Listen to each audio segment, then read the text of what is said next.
It's 6:30. I hereby call this meeting to order. Please join me for the Pledge of Allegiance.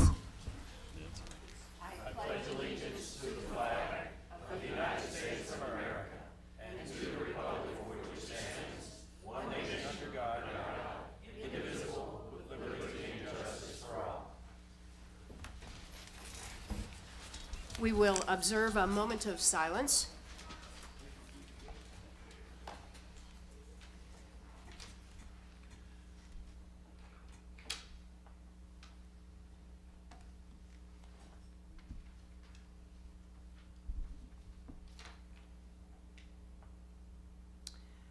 Thank you.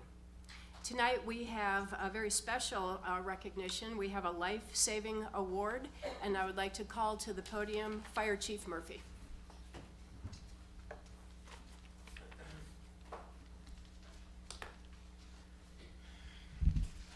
Good evening, Mayor, Council, ladies and gentlemen. This gives me great pleasure. This is the best part of my job, is standing up here and awarding people that have done an outstanding job for one of our citizens. So we normally have been playing videos and everything, but I think the best way to do this is actually read her words. So Dawn Burrell was one of our patients, and she's actually was a longtime employee of the city. So I'm going to read the letter that she sent to us. Dear Mayor and Council, as a 44-year resident of Peachtree City and a retired Peachtree City employee, it gives me great pleasure to share a life-altering experience that took place on May 2nd, 2023. It is with the utmost fondness and extreme gratitude that I recognize the heroic efforts of 4 of these city's amazing employees: Fire Station 84 EMTs Michael Kendall, Emily Thornton, Ed Russman, and David Childs. Responding to my 911 call on that fateful evening, it is my understanding that these 4 arrived to find me unresponsive with no pulse. Following CPR and chest compressions, I was revived and transported to Piedmont Hospital. As I continue to recover at home and regain my strength, they are constantly in my thoughts and my prayers. And I might say that they would say that they're quite simply doing their job. I say they saved my life. Please consider this to be an official request of the city to publicly recognize this fabulous 4. Ladies and gentlemen, it's my great pleasure to present to you the fabulous 4 that saved Miss Dawn Burrell's life. She was in cardiac arrest. They used their knowledge, their skills, and their abilities, and the things that you gave them in order to save her life. And we would do it for any other of you that's in this room or out in the city right now. And we just thank you for the opportunity to serve you. So I'm going to present the Distinguished Service Awards for life saving to Emily Thornton, Ed Russman, and Michael Kendall. And the mayor's going to help me do it.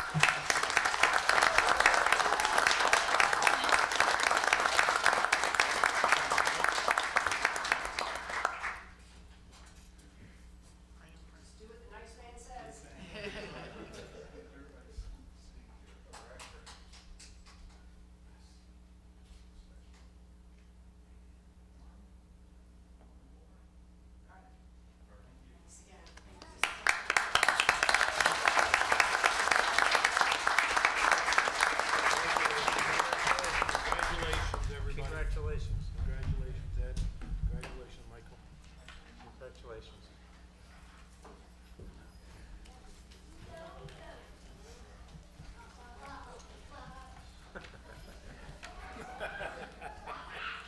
Someone's happy. Congratulations. At this time, I would like to call to the podium Tim Siegel, who has a presentation that none of us will soon forget. Tim, thank you for being here tonight.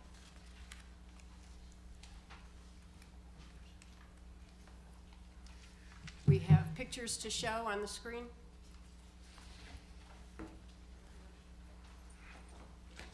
Thank you, Tim. Thank you all for being here tonight. Thank you, Mayor and City Council, for the invitation. I'd like to share my story. My name is Tim Siegel. I was the tennis coach at Texas Tech for 23 years. Loved coaching. It was in my blood. But was more in my blood than coaching was being a father. And at the time, I had a 12-year-old daughter, a 10-year-old daughter, and a 9-year-old son. I decided to resign from Texas Tech to spend more time with my family. 20 days after I resigned, on July 28, 2015, I got the news that no father ever wants to hear, that my son Luke was in a golf cart accident. He suffered head and chest trauma, was in cardiac arrest for 7 minutes. The golf cart landed on top of Luke's chest. But I'll tell you what, Luke was a fighter. For 6 years, he did everything that we were told he wouldn't do. We were told he would never use his limbs, use his voice, or open his eyes, and he did all three because he was a fighter. He fought to the very end. And unfortunately, that very end came 2 years ago in 2 days. On August 19, 2021, Luke passed away from COVID. But I'm keeping Luke's legacy alive every single day. Team Luke Hope for Minds is a nonprofit that I started in January of 2018. Our nonprofit supports children after brain injury. We've helped families in 45 states, including 30 families here in Georgia just this year, from brain injuries like my son, golf cart, ATV accidents, non-fatal drownings, car accidents, accidents at home. Team Luke Hope for Minds keeps me alive. I lost a lot of passion to live when my 9-year-old boy was in a golf cart accident and when my 15-year-old boy passed away 2 years ago. But every single day I know this, that by keeping his legacy alive and spreading awareness to what I'm about to share with you tonight. I'd like to start out by saying that, you know, my parents now live in Noonan, so I'm here a lot. And when I reached out to the mayor and asked if there was an opportunity to visit about golf carts, the mayor said, why don't you come speak at our city council meeting? I know, and everyone in this room knows, that Peachtree City is regarded as the #1 golf cart community in America. I think that's not disputed. There are over 12,500 golf carts in a city of 38,000 people. Hopefully you're also setting the standard as the #1 community in the country when it comes to safety. And I'd like to share a couple of things just as reminders. Some of you may know this, but in the state of Georgia, you have to be 16 years of age to drive a golf cart. 15 years of age if you have a permit. And this one is a hard one for me to understand, but you can be 12 years old to drive a golf cart up to 35 miles an hour as long as you have someone 18 years or older. Now, earlier today, I drove all over this city, and I went to McIntosh High School, and I saw that there were a lot more golf carts than there were cars. And my first thought was, how many of those students are safe coming to school and going home? Team Luke Hope for Minds has started an initiative, and I'd like to share just a couple of things with you. Team Luke Hope for Minds is recommending cities and communities to undertake several initiatives to ensure the well-being of riders, especially young children. #1 is education campaign. Team Luke Hope for Minds proposes launching an extensive educational public relations campaign aimed at raising awareness about golf cart safety regulations, proper usage, and responsible driving practices. The second, safety signage. To enhance awareness, Team Luke Hope for Minds suggests the installation of clear and proper signage in areas where golf cart traffic is prevalent. Collaboration with law enforcement. Team Luke Hope for Minds encourages collaboration with local law enforcement agencies to conduct periodic safety checks and ensure that golf cart operators are complying with safety regulations. Community workshops. Hosting community workshops and seminars will encourage open discussions about golf cart safety. And finally, engagement with golf cart manufacturers. Team Luke Hope for Minds plans to engage with golf cart manufacturers to explore opportunities for integrating advanced safety lectures into new models. I wonder today when I was driving by, how many of you in this room, City Council, those of you in attendance, if you're driving and you see someone who's reckless, more people in a golf cart than there should be, would you take the time to say, hey, hold on a second, you're being unsafe? Because if you did do that, you're making an impact and a difference in this community. And who knows, maybe you're saving your life or someone that you know. And in closing, my goal is to bring awareness to the dangers that golf carts bring to this community and every community. And I hope today, tonight, that I made a difference and will make you think about how important it is to be safe on a golf cart. Thank you so much. Thank you, Tim.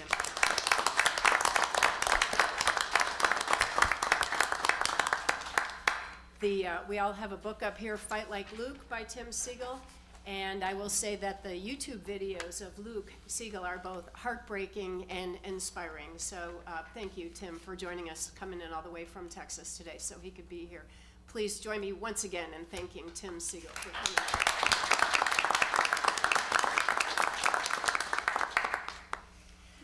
Next on our agenda, we have 2023 community survey results.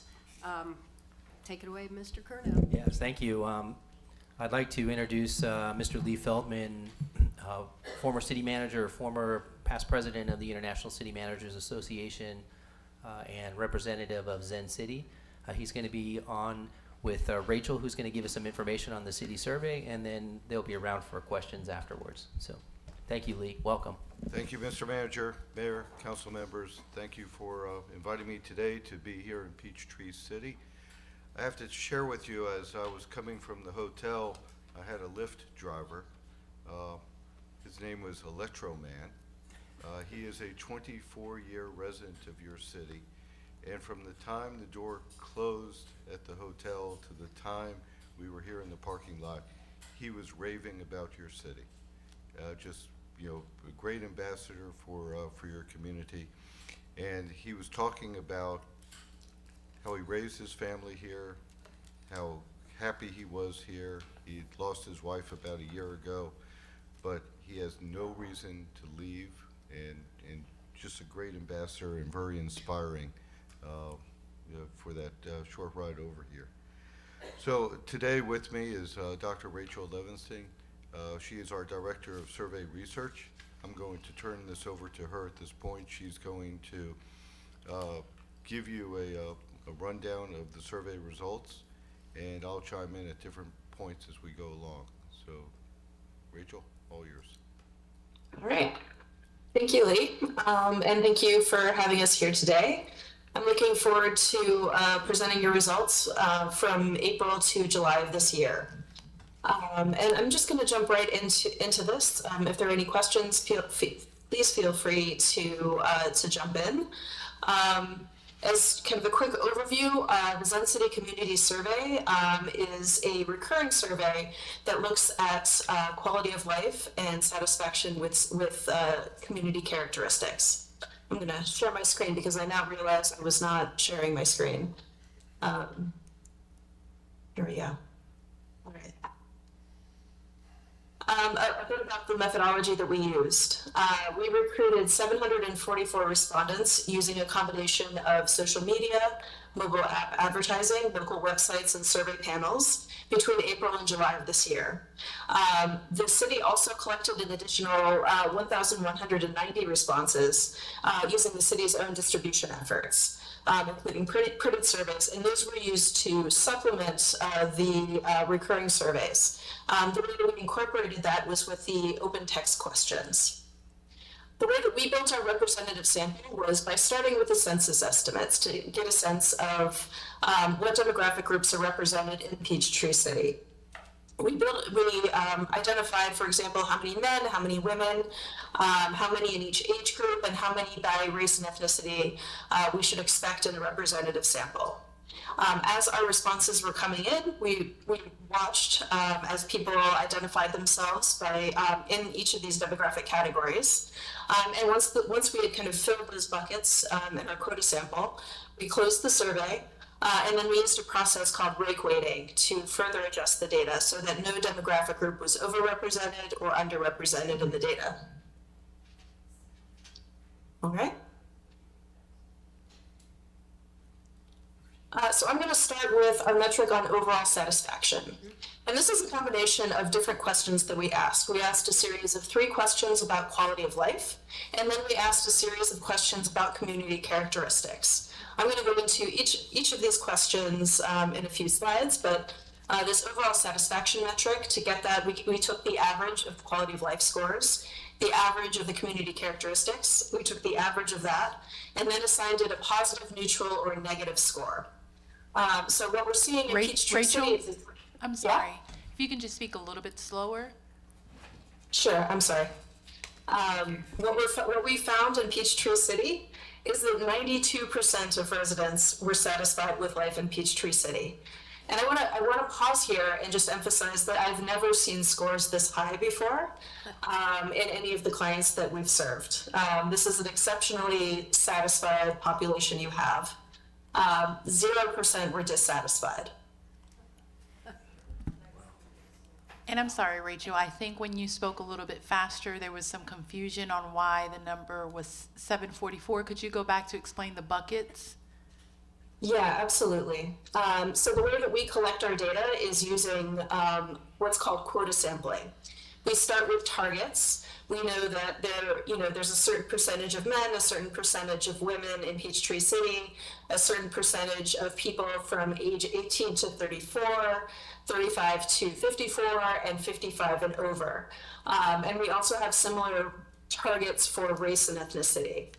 So as the responses are coming in, we watch as they're coming in to see if these quotas are being met, see if these buckets are being filled. And then once we fill those buckets, we have a reasonably representative sample, but we still have to go one step further and use a process called rake weighting to further adjust the data. Does that help? Yeah, Dr. Levinston, the process was called what again? What was that term you just said to further analyze? It's called rake weighting. Rake is in the, like the garden tool. Thank you. Rake. Thank you. Can she explain that? How do you, Let's let her get through the Yes, ma'am. presentation, and then maybe we'll have questions after that. Okay. Rake. All right. So as I mentioned before, the satisfaction score was quite high. 92% of residents were satisfied and 0% were not satisfied. And then when we look at the quality of life questions, these top 3 questions are about quality of life. 88% of residents were satisfied with the overall quality of life in Peachtree City. 83% said that they were likely to recommend Peachtree City as a place to live. And 75% said that they were likely to be living in Peachtree City 5 years from now. I'm going to show you all of the community characteristics we asked about. I think they're about about 10. And when you take the average of the scores from the community characteristics, how satisfied people were with each of these characteristics, 90% of residents were satisfied on the whole with the community characteristics. So we wanted to break this down by demographics so you can kind of see, what does the city look like in terms of satisfaction? And we do see some differences by age, where younger residents are slightly less satisfied than older residents. Almost everyone in the 55 and over category are satisfied, and 86%, which is also quite high, I do want to emphasize, were satisfied. When we look at level of education, people who have a high school degree or less are slightly less satisfied than those with at least some college. But again, 86% is still a very high score. We don't see any differences by race or ethnicity or by gender, and income, only very slight differences across income categories. Okay, so now I'm going to turn to the community characteristics. And so on this slide and also on the next slide, I'm going to show you each of the community characteristics, and the green bar represents the percent who are satisfied. The gray dots, the number by the gray dot, represents the percent who are neutral, and the red dot is the percent that's dissatisfied. And we sorted them by most satisfied to least satisfied. There's, again, another slide after this. Almost everybody is satisfied with the access to quality education, the sense of overall safety, and 87% were satisfied with overall cleanliness and maintenance. In the interest of time, I'm going to kind of skip to the areas where people were a little less satisfied. 27% reported being satisfied with the availability of affordable housing, and 36% reported being dissatisfied with this. And I wanted to just pause a moment with this and just emphasize that every community across the country is dealing with issues around housing at this time. Towards the end of the presentation, I'm going to show you where Peachtree City falls relative to cities like yours and also the US as a whole. So you'll be able to kind of compare, you know, what does this 27% look like for other cities? Is it higher? Is it lower? 41% said that they were satisfied with the availability of jobs that pay a living wage. This is also an area where a lot of communities are struggling across the country. 45% said that they were satisfied with the ability of residents to give input to the Peachtree City government, and 22% were dissatisfied. So this is a lot of information, and we wanted to kind of distill it a little bit and pick out a couple of community characteristics that are strongly related to overall satisfaction and that have a notably high score or a notably low score. Now in Peachtree City, there aren't a lot of notably low scores, and those low scores are not related so much to overall satisfaction. But this strength area, this area that's high scoring, was access to quality education. Almost everyone was satisfied with this. So this is an area where we would say, keep doing what you're doing. Although, you know, in all honesty, I think there are a lot of areas where we could say that Peachtree City can just keep doing what it's doing. The focus area, the area that's relatively low scoring, but does have the strong relationship to overall satisfaction, was the sense of community among residents. But I also wanted to point out here that it's still pretty high at 72%. Okay, so let's kind of dive into this strength area where residents are satisfied with access to quality education. We don't see a ton of variation. We do see a little bit of variation by income. 85% of residents with incomes under 50,000 were satisfied, compared to 93 and 95% of the middle and upper income categories. By race and ethnicity, we do see that white residents are a little bit more satisfied than other residents in the city.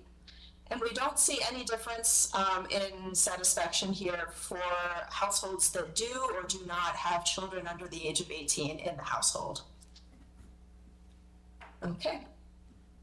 And then turning to the focus area, this is the area that is a little bit lower scoring, but is still in Peachtree City quite high.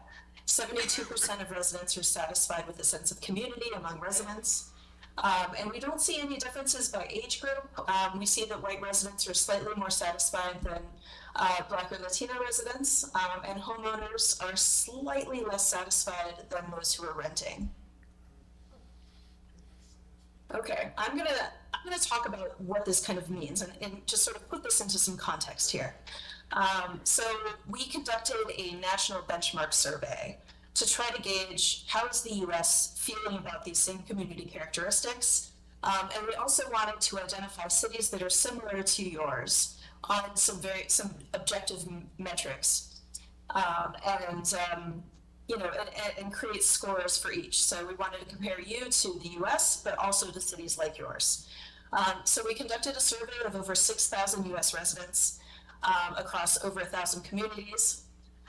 We used the combined estimates from this to create scores for the US. And to find the cities like yours, what we did was use a process called principal components analysis and cluster analysis to kind of group cities together using census data.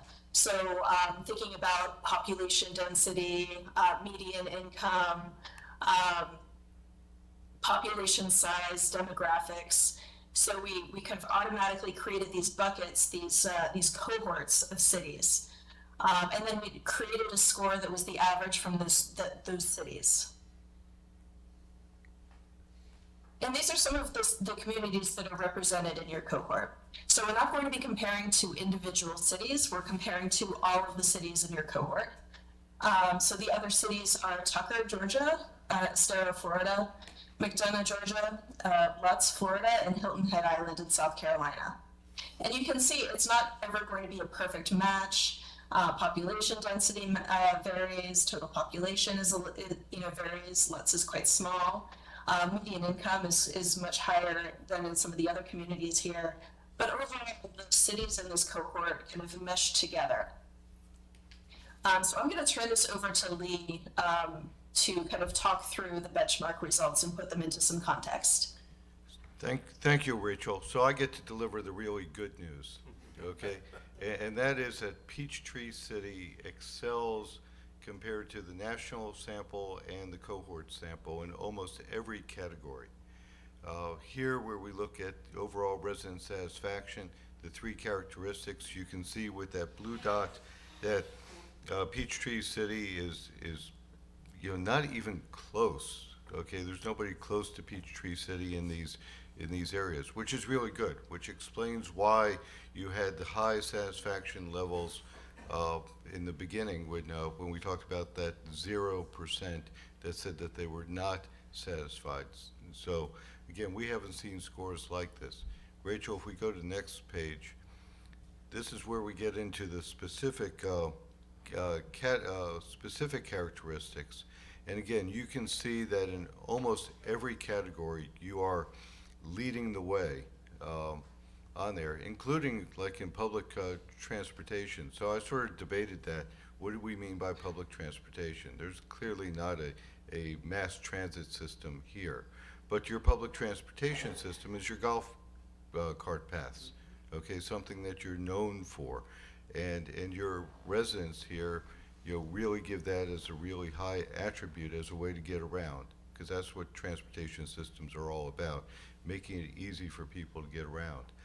Where the two areas where you weren't the clear leader, one was on affordable housing, and one was on arts and entertainment type venues, cultural affairs. The first one, affordable housing, I wouldn't lose any sleep over it in terms of the fact that you're grouped with everybody there.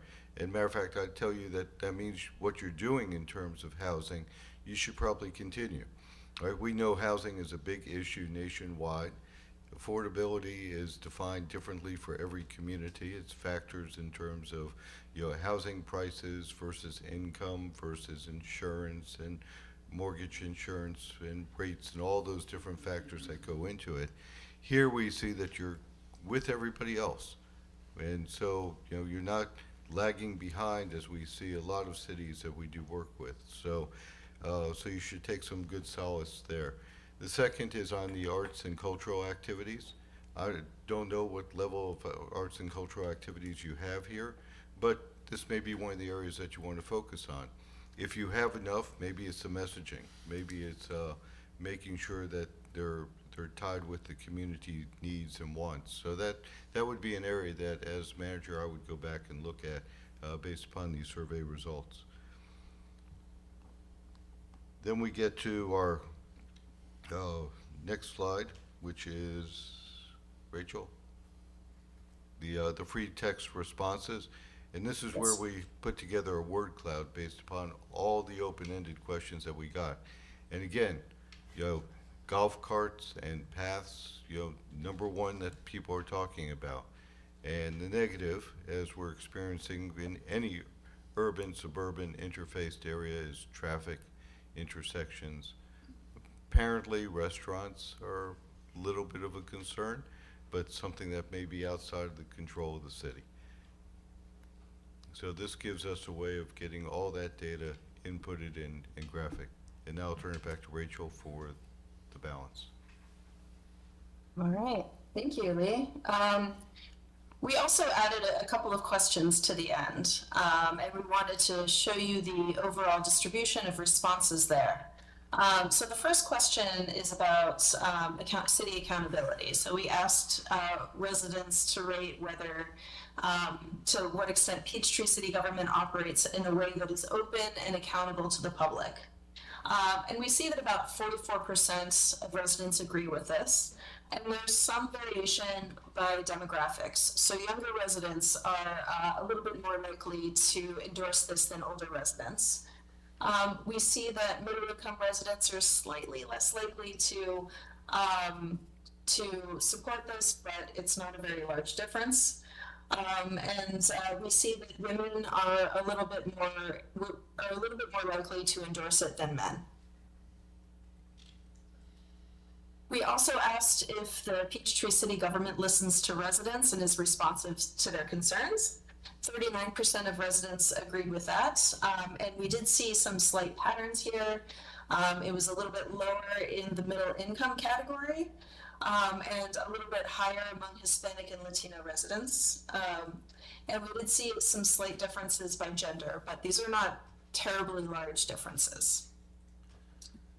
So I wanted to address something that has come up before, and that's about our representative sample compared to the over 1,000 responses that Peachtree City collected. We wanted to kind of talk about this a little bit and just kind of show you why we do what we do in terms of representation. Here, what I'm showing is the quality of life questions under our distribution and the city's distribution. And what you can see is kind of a clear pattern. The city distribution, the over 1,000 responses, are consistently higher than the representative sample. And so when I was looking at this, I was wondering, well, why can that be? Why is this a little bit higher? And so we dived into the demographics. And so as I mentioned earlier, when we build a representative sample, we start with these census estimates. So looking at the adults in Peachtree City, about 20% of them are 18 to 34 from the U.S. Census, and 36% are in age 35 to 54, and 44% are in the 55 and over category. And so when we did our representative collection, we were about 24% of our sample was in this younger age category, 33% were in the middle age category, and 39% were in the older category. So it was pretty close. We never get it perfectly right, but it is pretty close. And we look at it across demographics, and it's fairly close in all categories. When we look at the city distribution, the big difference here is in the age category. So what we're seeing is that while 20% of the adult population in Peachtree City is age 18 to 34, the percent of the sample that the city built was at 4%. And we do see some overrepresentation in the older age categories. So what we do with the representative sample is we try to hear from all portions of the population and give everyone a voice here. And so I just kind of wanted to demonstrate this as kind of an exercise to talk about the representative sample. So I'm going to stop here. This is the end of my presentation. We've included the questionnaire at the end for your records, and I'm happy to take any questions. Mayor, I do have that one question. Certainly. So in the beginning, you talked about a phrase, or you talked about a method you called raking? Raking? Yes. Can you Yes. would you explain how you rake the questionnaires or the answers or whatever you were using, raking? Yeah, it's not about it's not about the responses, it's about the sample itself. So when you conduct a survey, there's usually some adjustments that you make to kind of make sure that you're minimizing bias. And one of those methods is called rank weighting. It's something that's used by survey organizations across the country, including Pew Research. I know the Census Bureau uses that as well for some of their surveys. Some of the larger survey organizations do as well. And the way it works is effectively, I don't want to get too far into the sausage making, but it's about taking kind of the demographics. And let's say you have, a certain percentage of 18 to 34-year-olds, you want to kind of, and you get too many of those 18 to 34-year-olds, you want to downweight those responses so that you don't have kind of a disproportionate voice. So this kind of smooths it out so that no demographic group is overrepresented or underrepresented in the survey data. Does that answer your question? That makes sense to me. Thank you. Great. Questions, council? No, glad to hear everybody's satisfied. I find it fascinating that 41% of the respondents think we lack availability of jobs that pay a living wage. That's just, I know we'll talk next about what we do with this data. I'm just flabbergasted. We have a quality industrial park. They're hiring. They feel they can't hire, and that nobody wants the jobs that they're offering. So there might be something we need to look at there. I find that so interesting. Do you have any comment on that? So maybe I can jump in. So again, not atypical for cities these days.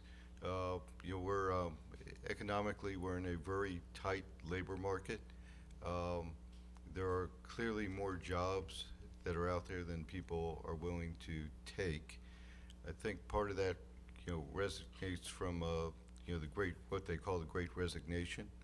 But now it's also the great, where do I work from type of situation. So I think, that's, those are the issues that we're grappling with as a country in terms of that. Whether people feel that there's enough opportunities for living wages, it's, I think it's part of that reset of what type of jobs are we going to have in the future on there. And as there's a greater demand to, as employers have this greater need to attract, I think you're going to see the wages rise up, which is, something everything, I've been listening to a lot of the economic theory lately between, the job market and inflation rates and how all that's playing and what these guys in Jackson Hole are doing this week as they start talking about the Fed. On there, it's going to be an interesting, couple years as cities go through this. Questions? And I do want to add something to that. So this is a nationwide issue. Excuse me. And Peachtree City is doing slightly better than cities like them, and also the U.S. as a whole. So to that same question, while 41% of Peachtree City residents said that they were satisfied with the availability of jobs that pay a living wage, about 33% of the U.S. and cities like yours were satisfied with that. So Peachtree City is doing a little bit better than other cities, but it's a nationwide problem, just like the availability of affordable housing. Mr. King? That's nice to know.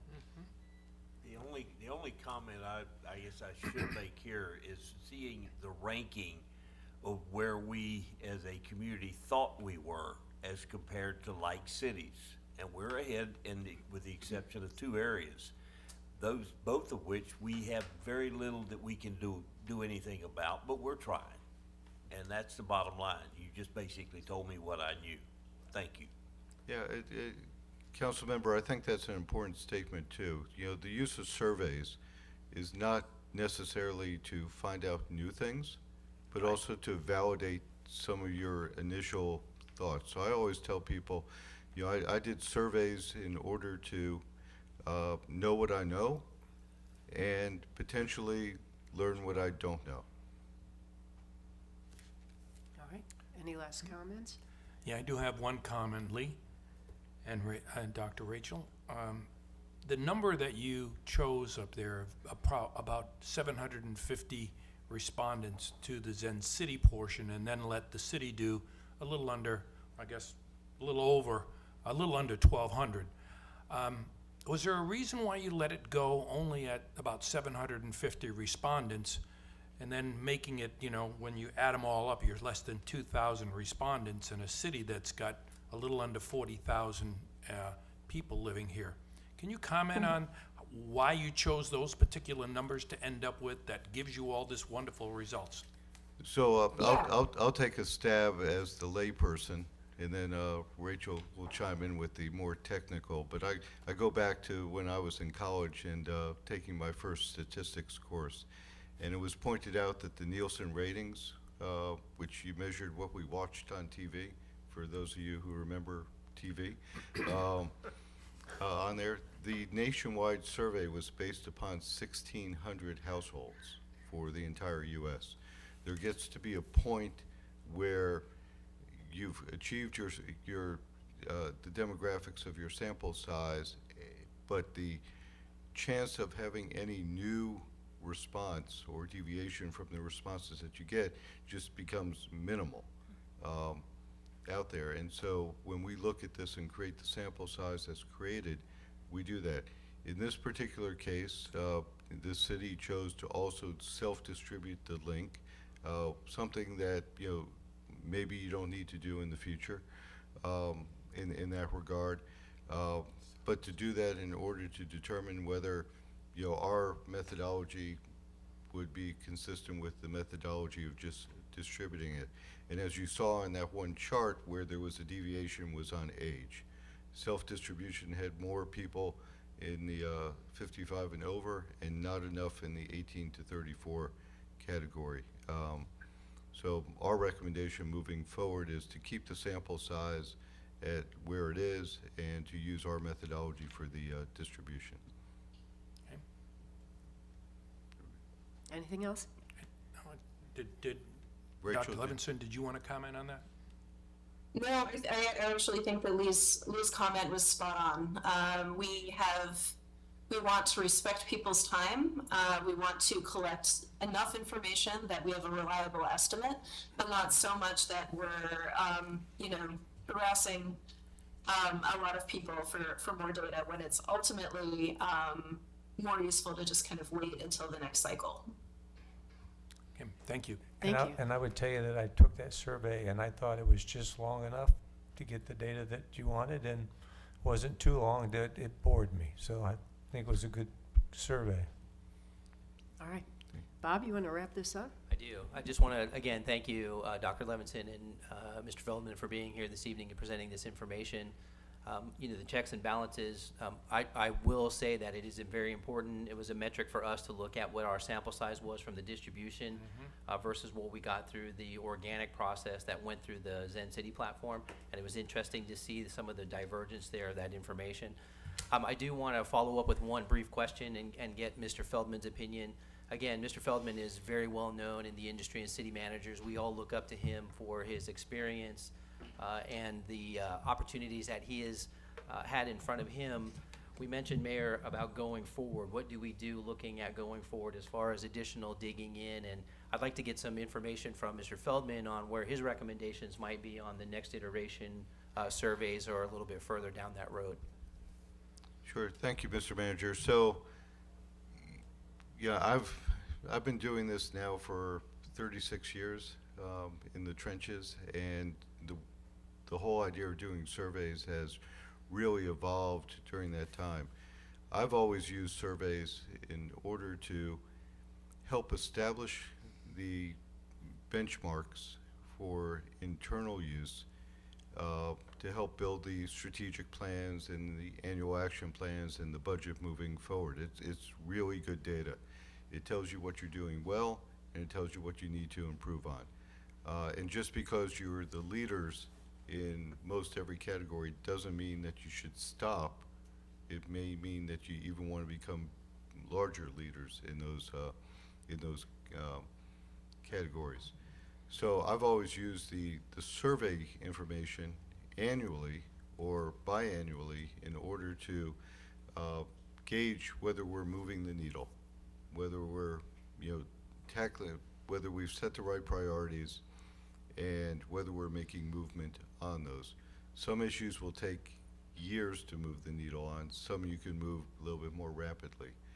But if you use surveys along with good engagement strategies, along with understanding all the discussions that are happening within the community and including as many voices as you can into the discussions, ultimately you end up having a management system and a leadership system and a governance system that every community will rival.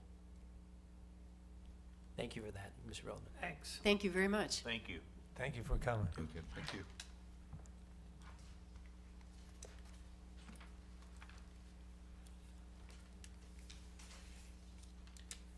At this time, do we have any public comment?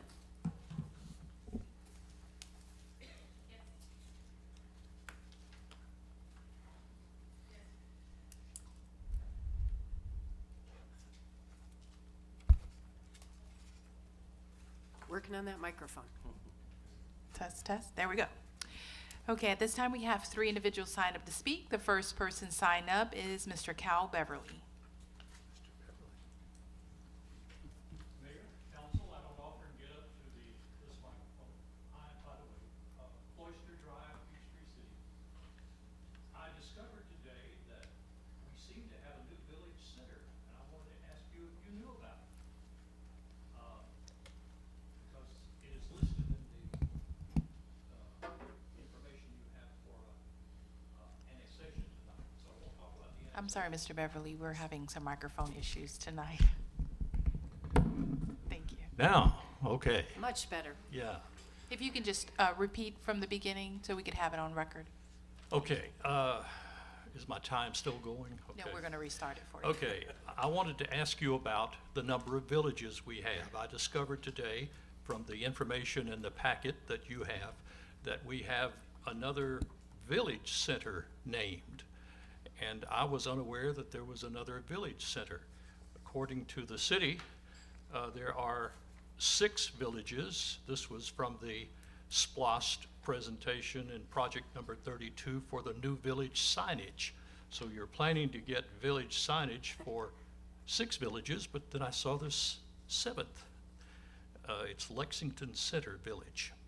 So I'm just asking you, do we have that? Have you guys named a new village? Or is that, where is that coming from? But it got me to looking at our city website. And the city no longer has any information on our website about the villages. Nowhere. The only way you can get any information about any of our villages is to know what the name of the village is and put it in search. We used to have descriptions of the villages. It used to be in the maps. Please return that to the website. That's part of our history. Thank you. Thank you. And next?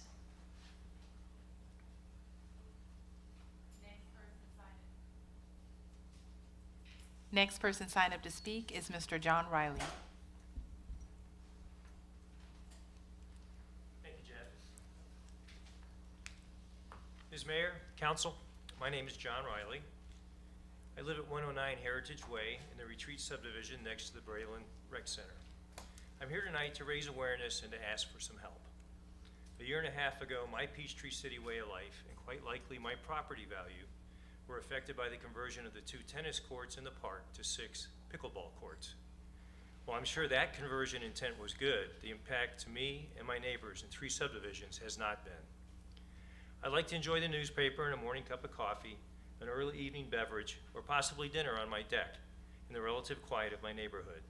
The sun-up to sundown noise nuisance generated by pickleballers makes that impossible now. I've likened that sound to that of your neighbor re-roofing their house. As luck would have it, my neighbor actually did that a couple weeks ago. It's a pretty accurate depiction. Thankfully, they were done in one day. They don't do it every day. Concerned by rumors that more courts would be built and lights added as a part of a SPLOST allocation, me and some of my neighbors, addressed the SPLOST committee in this very room. After witnessing the sound at my house, the committee concluded that not only should no more courts go in at Braylon, but that no courts should be added to any other neighborhood parks. Ultimately, they settled on the area adjacent to the tennis center, a location well removed from any homes. I'm glad we were able to do that, provide the possibility of additional courts. I do play pickleball, while sparing other residents this nearly constant noise nuisance. We did that, but the problem still exists within 140 feet of my house and within 100 feet of many of my neighbors. Pickleball noise has been recognized as a problem around the country. All major news outlets have reported on it. Recently, a man in Canada went on a hunger strike to get his council's attention. The city of Lake Oswego, Oregon, shut down its courts after it was determined that the high-pitched, chronic, persistent, repetitive noise was a health hazard to nearby residents. Once again, I'm here just to raise awareness and to ask for your help. I enjoy pickleball. I don't want to eliminate it from Peachtree City, but I can't live with the constant noise nuisance in my backyard. While the staccato pock sound of the game is distressing enough, it is often accompanied by full-throated yelling, sometimes screaming, sometimes profanity. I appreciate the city's attempt at noise mitigation by installing the Acoustifence material at Braylon, but that impact has been negligible at best. Perhaps restricting times, moving, or repurposing the course is the answer. I don't know. But I do know the city should be engaged in forming a plan and resolving this issue, maybe as part of the Recreation Master Plan. In closing, I thank you for your time, and I look forward to me and my neighbors being able to enjoy our backyards in the relative quiet of our neighborhoods again. Thank you. Thank you. I will make a clarification that SPLOS did not identify a location, and the city has not identified a location for pickleball. The final person signed up to speak is Mr. Blake Hayes.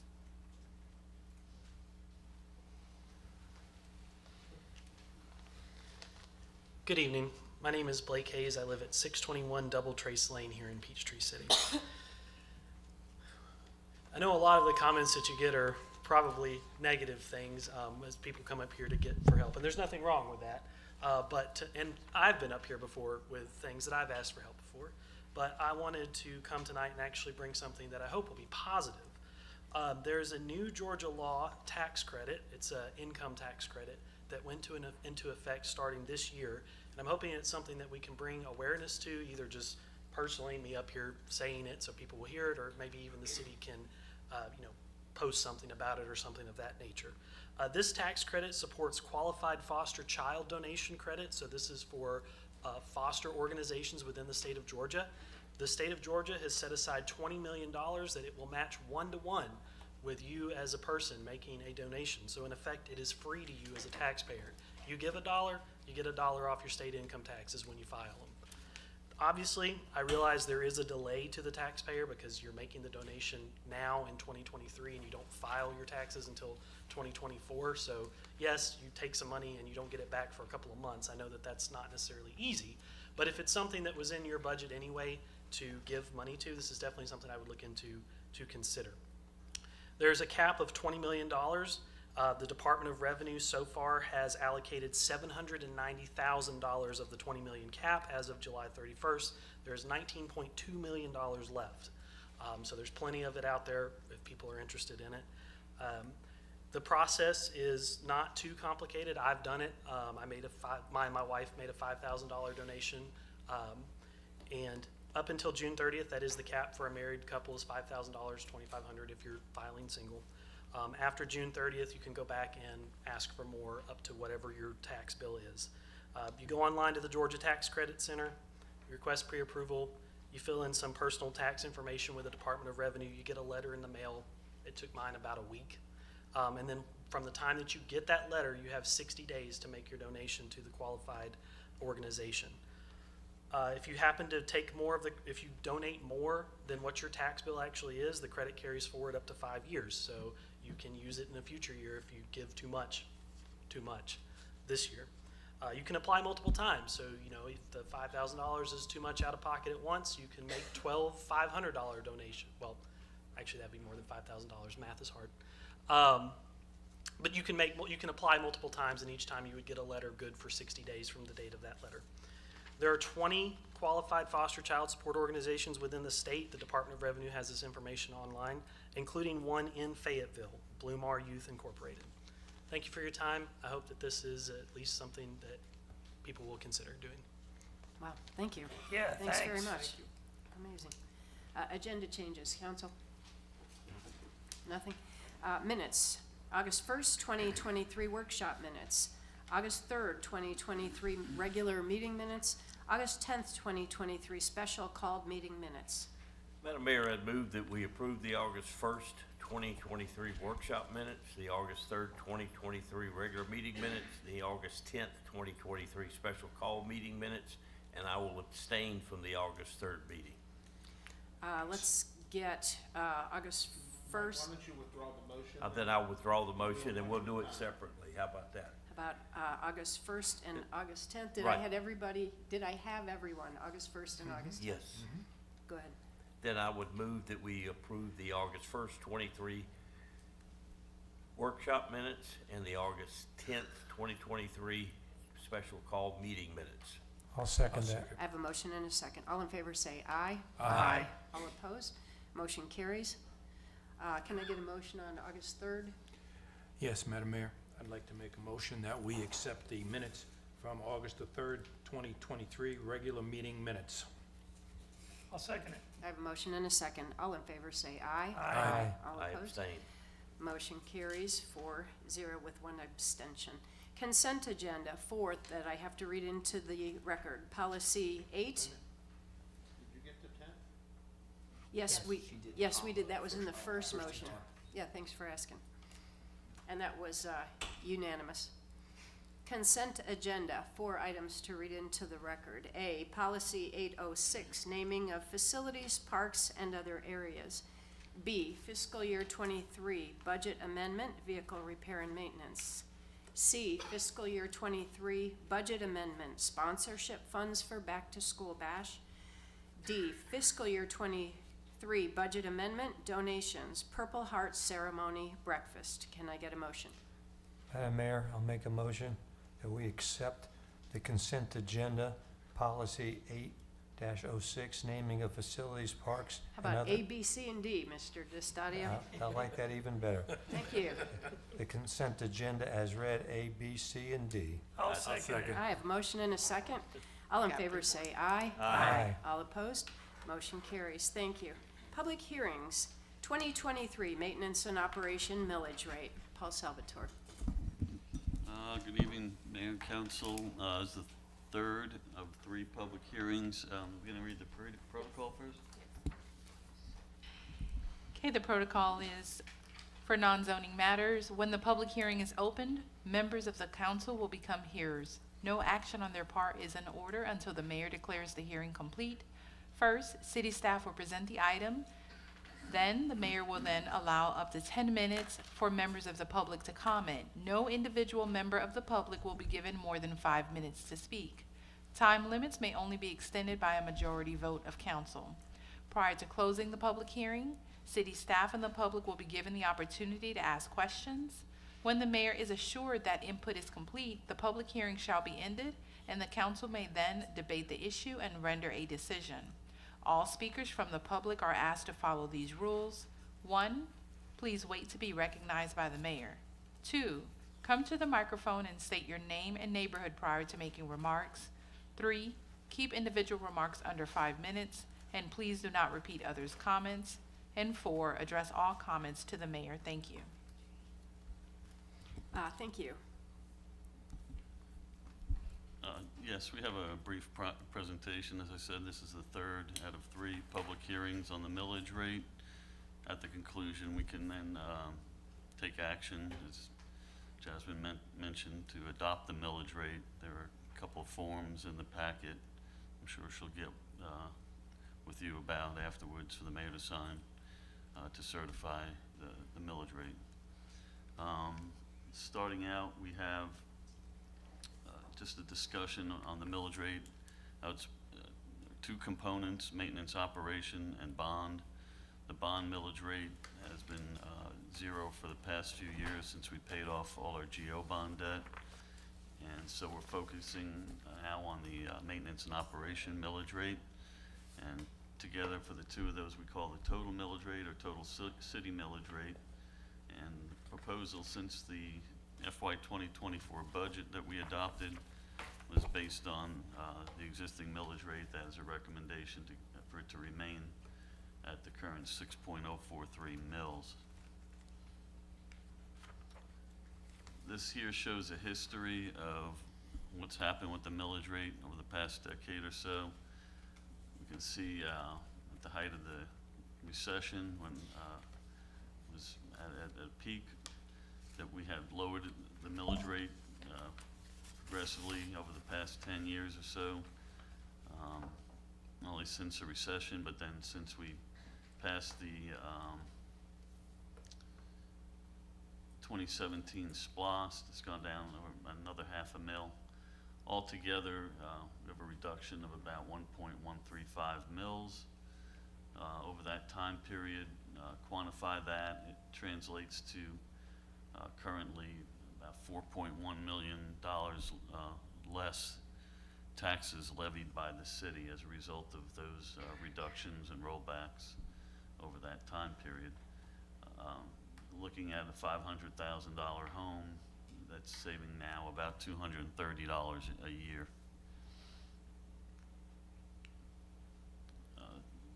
This is an interesting chart, thanks to Justin here, who put this together. He went and got the proposed millage rates for all the surrounding jurisdictions within Fayette County, and so what they're going to be charging next year. As you can see, we fare pretty well right there at the millage rate that's lower than both Fayetteville and Tyrone. We think that's a good testament to our efficiency, considering the level of services that Peachtree City has in comparison, not only the 100-mile path system we have here, our excellent public safety, but all the parks and the amenities, the things that we have here, that you get a lot of bang for your buck at that millage rate compared to our neighbors to the east and the north. And then you have those out, I call out in the country, from Brooks and unincorporated Fayette County. So why do we have to advertise a millage rate, a tax increase if we're not raising the millage rate? It's because of the assessments going up. So across the board, we're seeing the digest going up about 12.5%. In the previous hearing, I just want to make sure we're clear on it. It was originally reported by the county that there was 12% due to reassessments and only 0.5% due to new growth. They since came back and sent corrected forms. They had some of that new growth lumped in with reassessments. So the true figures reflected here is that it's closer to about 9.25% for reassessments and about 3.25% for the new growth. The total digest growth that the budget was based on is still the same, 12.55%. So we want to look at what is the annual financial impact on the citizens. So the rollback rate is still, would be over $0.5 mil less than the current rate. This chart shows for various fair market values, what the financial impacts are of the rollback.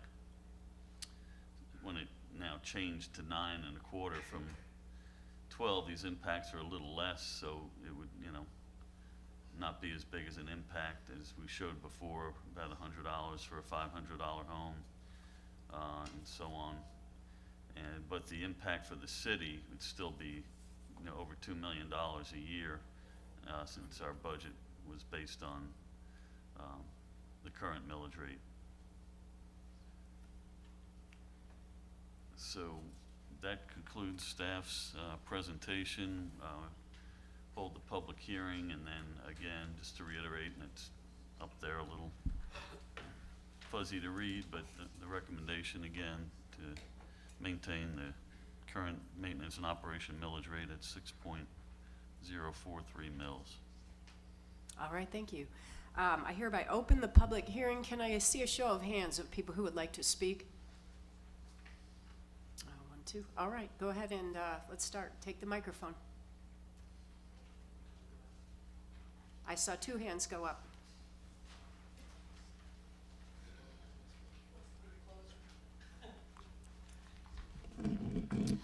My name is Suzanne Brown. I live in Crescent Oak. I'd like to ask you a question or two. We have a $10 million price tag to do the routine maintenance that was not done over the last 5 or 6 years prior to Bob's arrival. You're still off the hook, Bob. Anyway, if the maintenance was routine, then my question is, didn't we already pay the taxes to the city to do these projects over the last several years? And if you collected the taxes to pay for that routine maintenance and didn't do it, then what happened to that money? Miraculously, during the same time frame, the maintenance wasn't done. The reserve fund grew to between $24 and $26 million. We are not mandated to have such a huge reserve fund. There have been prior discussions to reduce it to a more appropriate level. So the big question is, why aren't you using the tax money you already took away from us to pay for the things you claimed that you would fix with it? Why do you need to reach deeper into our pockets right now? Inflation is high. The price of gasoline is high and predicted to go back up over $4 a gallon real soon. The size of food packages shrinking, that's called shrinkflation. The cost of auto and homeowners insurance is rising. You can't buy a decent car, either new or used, without surrendering your firstborn child. Okay, that's an exaggeration. They'll take either your second or third child instead. Let's face it, the burden is real. It's very real to those in the lower and middle income brackets, and to anyone living on a fixed income. So is this the time to be tone deaf to the plight of your citizens, or is this the time to shave a fraction off the millage rate? I want to speak to you briefly about the people who you will likely never see at a city council meeting. That would be the slightly invisible people we have. People who are renters, who don't usually think that their opinion counts, but it does. People working hard to raise a family and stay above the waterline. They don't usually show up here, but their voice counts too. Senior citizens can't usually get here. Sometimes it's a mobility issue, but their voice counts. I recently saw that Harvard University, with over $1 billion endowment, sent notices to their graduate students informing them that they are likely to be eligible for government assistance paying for food so that they should apply for food stamps. Why is it that Harvard University doesn't just give a meal plan ticket to their own students who are overpaying for tuition? They have the money. Their actions show the same level of deafness for the true issue that your millage rate is going to show to your citizens. Can't you show some compassion by shaving a fraction off the millage rate? You don't have to do a full rollback. We already gave you the money for the maintenance.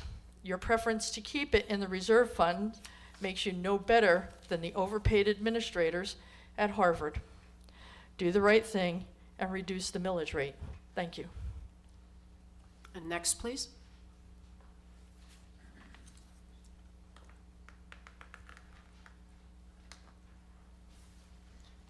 Blake Hayes, 621 Double Trace Lane. I think the budget looks good. I support it. I think the hard question is, I don't want to play down anyone's financial situation on how they're going to pay the property taxes. But at the end of the day, when you say let's cut it, then the question becomes, well, what? Mr. Hayes, would you pick that microphone up? Sure. Somehow it Does that got work? lowered. Is that better? Yes, thank you. Gotcha. But yes, at the end of the day, it's easy to say to roll it back even partially, and that's true. But then the question becomes, what are you going to cut?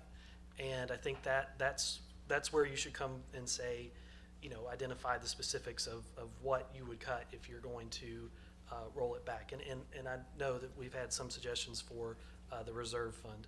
I know also there's been a bit of concern about the maintenance, about it being on not being put on the SPLOST that just passed. But the SPLOST can't be used for maintenance. It only can be used for capital outlays.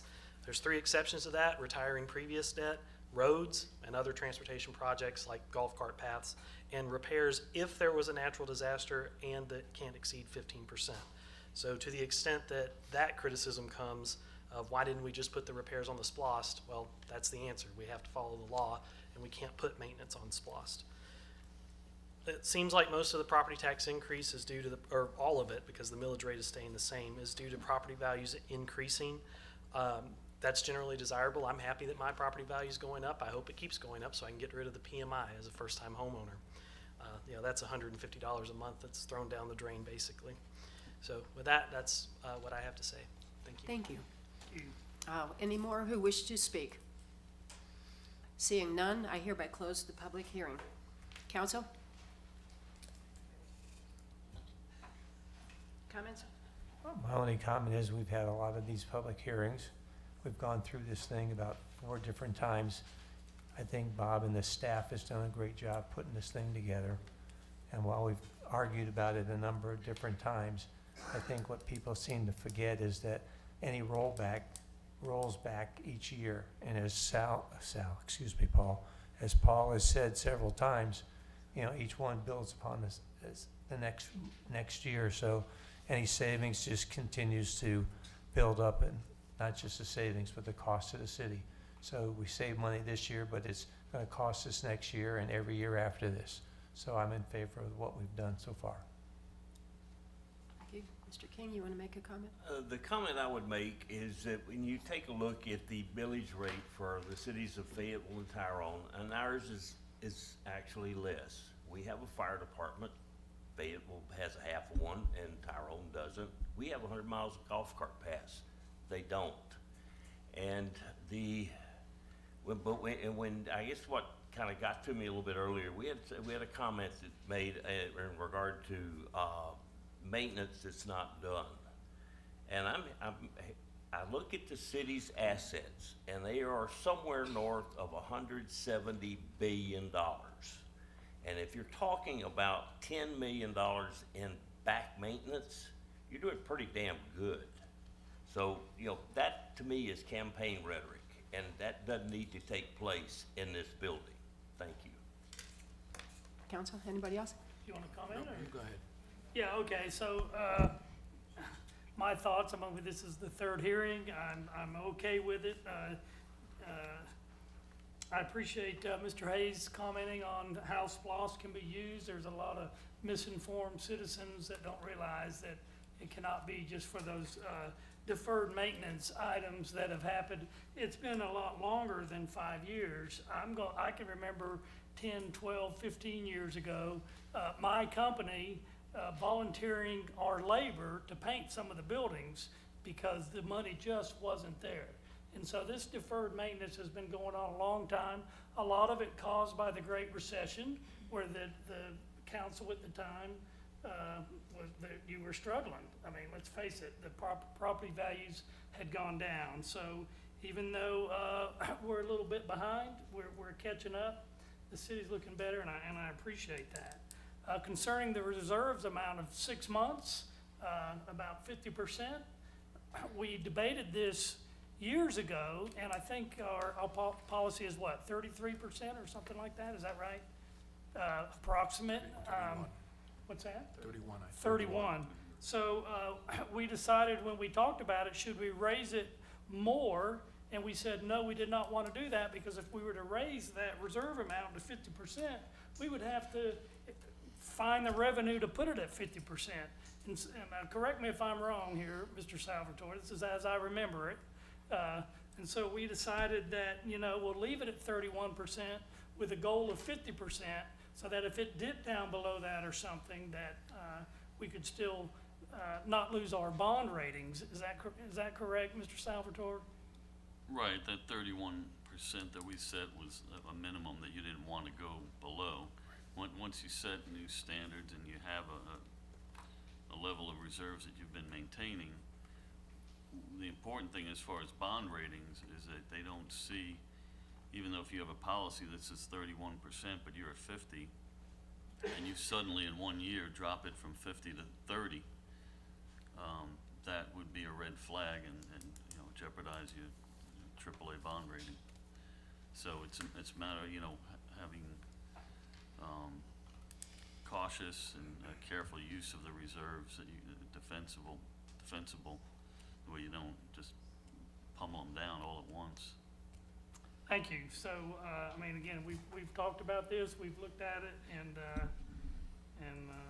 I'll be happy to vote a yes on this budget. Thank you. Mr. Holland? Yes, thank you, Madam Mayor. I drove Mr. Salvatore, Mr. Kurnow, and the rest of the senior staff. I drove them crazy as I went line by line through this budget. I spent extra hours with them, and they're smiling now because they know they had to answer all the questions that I posed out there. I can honestly say, having done budgets my entire adult life, this is a fiscally sound budget. Let's just make sure that's said clearly.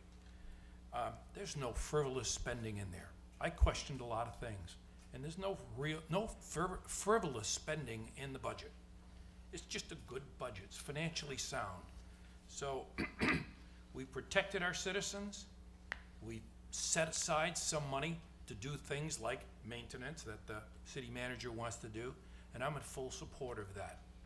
Now, on the other side of the coin is that we've got $10 million of maintenance that we got to do, and I know that the city manager has pretty much said, yes, I think we can take care of that and do it as quickly as we possibly can.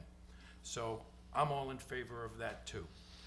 But we still have to recognize that we've got 13% inflation. We've got food going up, gas going up. I think we heard all that. But you know what? We're still the best place in Georgia to live. This is a special place. And for that $100 or $130, I think Paul was per year on a $500,000 home extra that we would pay, that's a minimal amount to pay to have all the amenities and all the things that we do here in Peachtree City.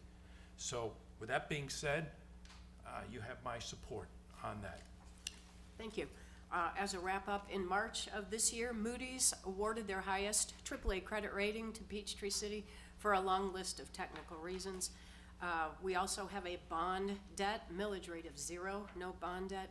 Peachtree City is about quality of life. We're a full-service city with apparently, as we heard tonight, a very high customer satisfaction rating at this time that we'll be taking a closer look at in the coming weeks and months. We have something for everyone. This has been a transparent process, and going forward, we'll continue to work toward uncompromised excellence in the way we manage our budget. So with that, Council, I'll take a motion. Mayor, I'd move that we approve the 2023 maintenance and operating millage rate at 6.043. I'll second it. I have a motion and a second. All in favor, say aye. Aye. All opposed? Motion carries unanimously. Thank you so much. Old agenda item 0202-23CA1, design of State Route 5474 upgrades. Dave Borkowski. Good evening. Before I started this presentation, I wanted to preface how good it was to work with GDOT on this project. They have been very good to work with on this in helping us get this into their project. And for our consultant as well, they did a great job meeting all the tight deadlines that GDOT had for this. For the benefit of some folks that may have not been with us the whole way up to this point, just do a quick timeline summary.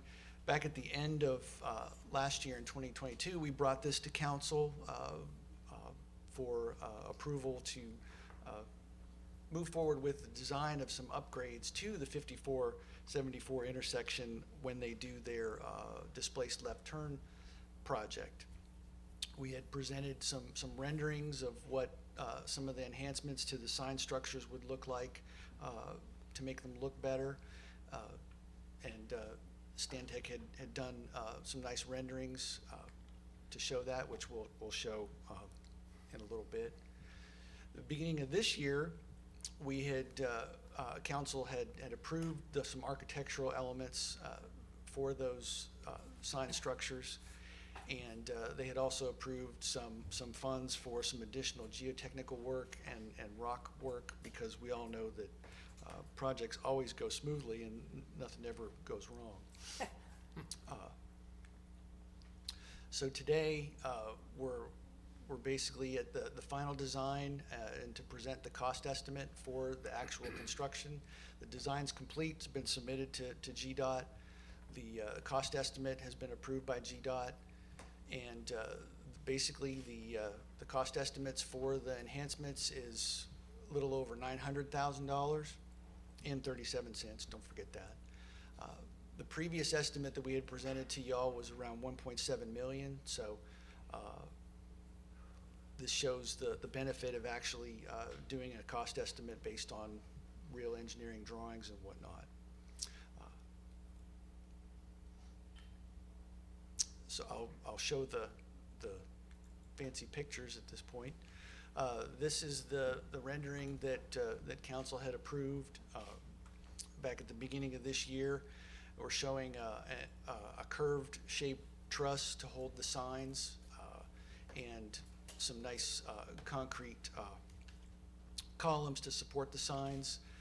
This is the one that would go on South 74 by the Waffle House. There would be another one similar to this on the north side of 54 around Longhorn. This is a rendering of what the light plan would look like for this, with the sign, the down-directed lighting, and the backlighting behind the city's logo. Planning wouldn't let us use neon pink, so that was out.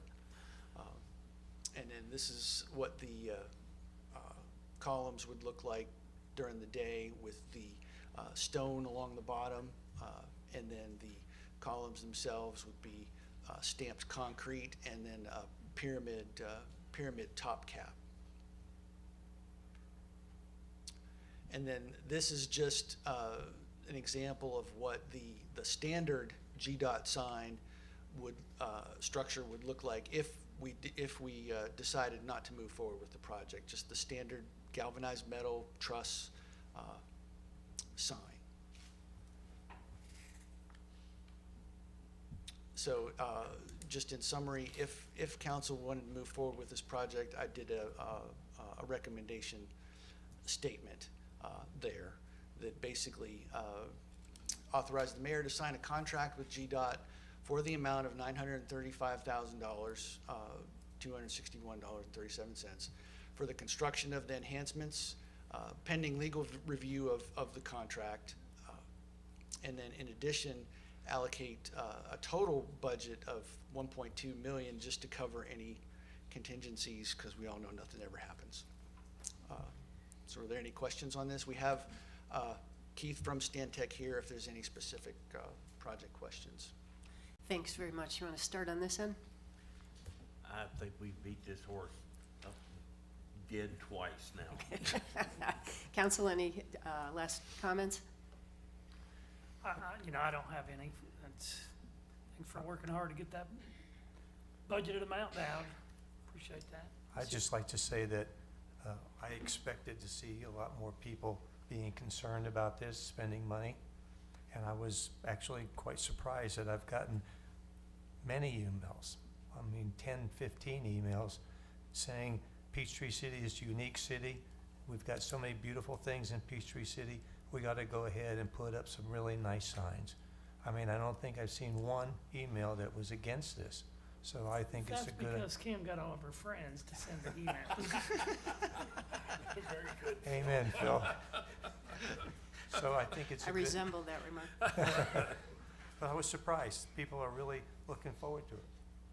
Thank you. Mr. Holland?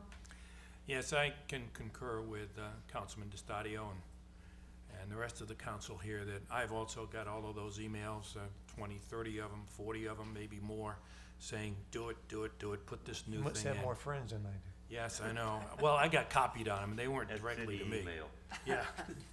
Yeah, But- yeah, how many were city email? But I have to take, I have to take the mantle that Councilman Preboy used to have, and are we spending our money correctly? That was something that I heard you say many times here on city council, and hopefully you'll understand where I'm going. I saw the pictures, and I also think they look fabulous to put this beautiful one in. But can we really afford it when I've got an issue here in the city? We have an issue in this city of spending money on maintenance, our ball fields, you know, and all of that kind of stuff. The recreation area needs some updates. Is this a high enough priority that we should spend the money on that right now, when possibly we can retrofit it at a later date when we maybe get it in our budget and do it at that time? So I'm just asking for comments from the city council. Are we spending our money wisely on this? And, you know, just something that we all ought to think of before we go for a vote. Two things. Maybe Mr. Kurnow or Mr. Borkowski can answer the idea of coming back later to retrofit. Yes, coming back later to retrofit would probably be twice as expensive, if not impossible, at that point. I think I can answer the financial thing a little bit better, is that this is actually coming from the 2017 SPLOST. There is Project 7, yes, I think it is? Yes. There is a specific line item in there that is set aside for improvements on state routes. So we'll have to spend that money Somewhere. anyway. There's $753,000 in that account right now, at least not unencumbered, I believe. Maybe the city manager could answer that question. Well, actually, I had talked with our finance director about this earlier. We have set aside in the SPLOST, I think it's 1.5 million for this specific project from overages that we had Well, we had gotten. the Tier 2 money Tier that we 2, yeah. decided to allocate additional funds there, because we had over $12 million in Tier 2 money that we had to allocate.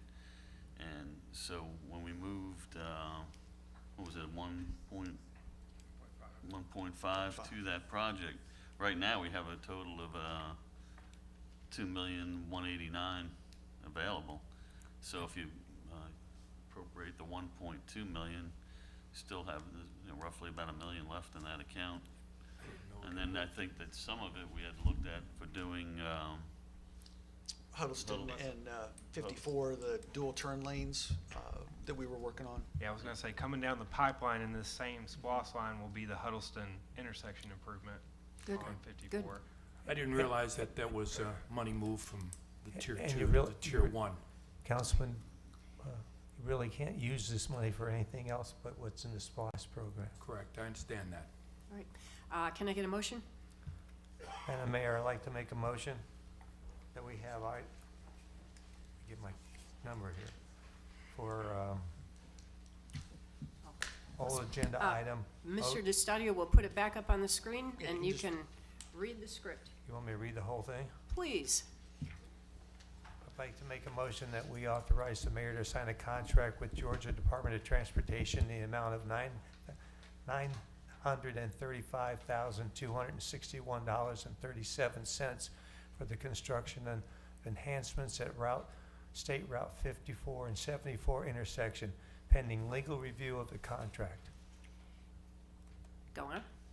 In addition, allocated total budget amount of $1.2 million for the project to cover any contingencies. I would second. I have a motion and a second. All in favor say aye. Aye. Aye. All opposed? Motion carries. Thank you. Thank you. New agenda item. Thank you very much. 82303, approval of recommendation for recreation master plan.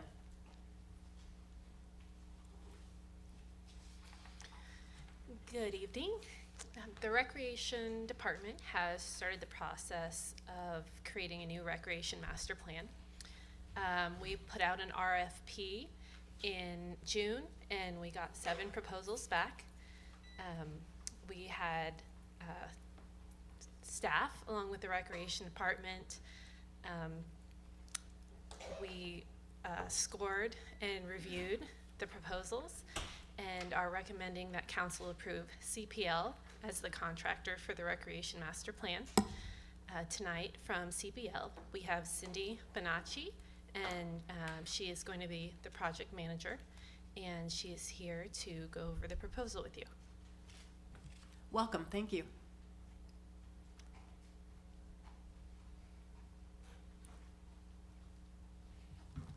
Thank you, Kathy, Quinn, and Madam Mayor and City Council.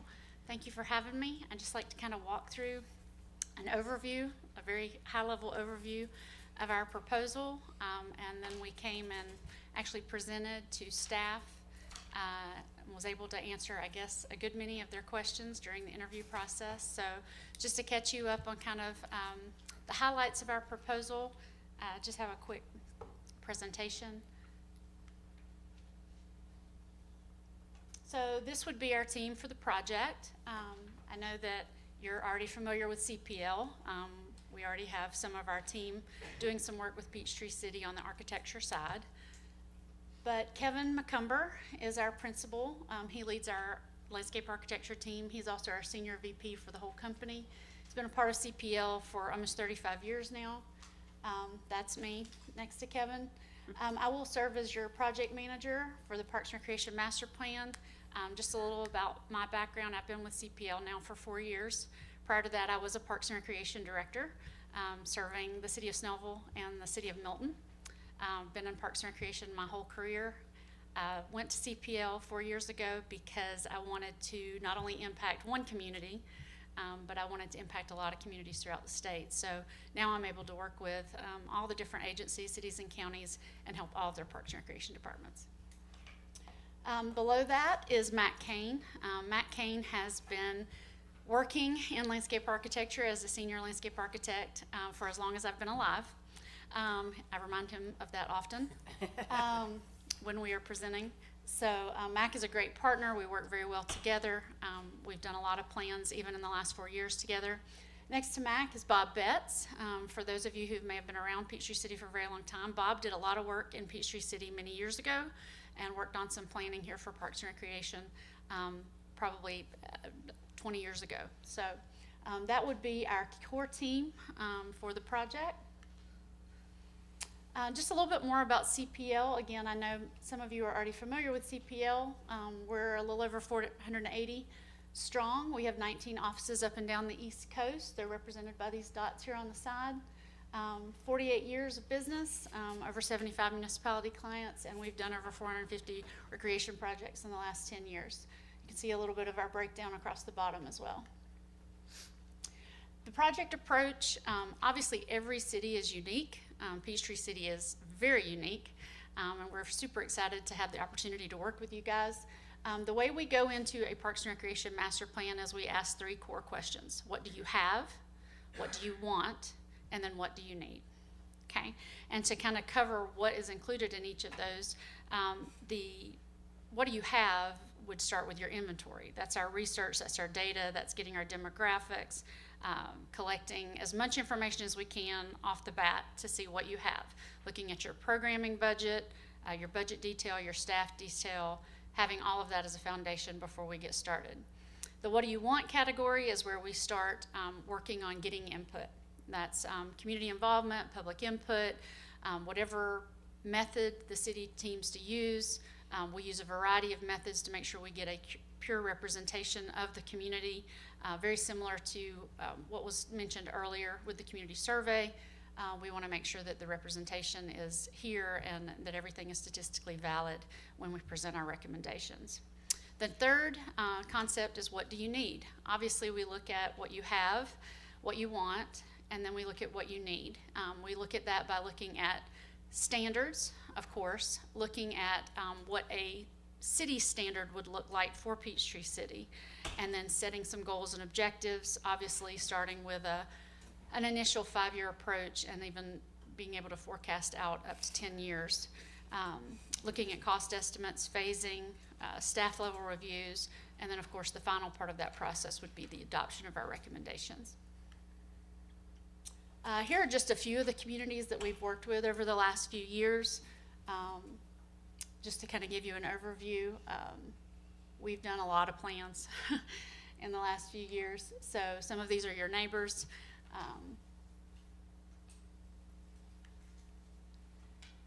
What sets us apart from a lot of the firms that do landscape architecture work, who work with Parks and Recreation and do planning, we are all about designing with the land. That is our main focus. We do not go into communities and recommend clear cutting anything. We try to work with nature. So I just wanted to present kind of our way of thinking. These are two different trailheads up in Alpharetta, part of the Alpharetta Greenway. The one on the right was designed by Matt Kane. Obviously, you see a lot of trees.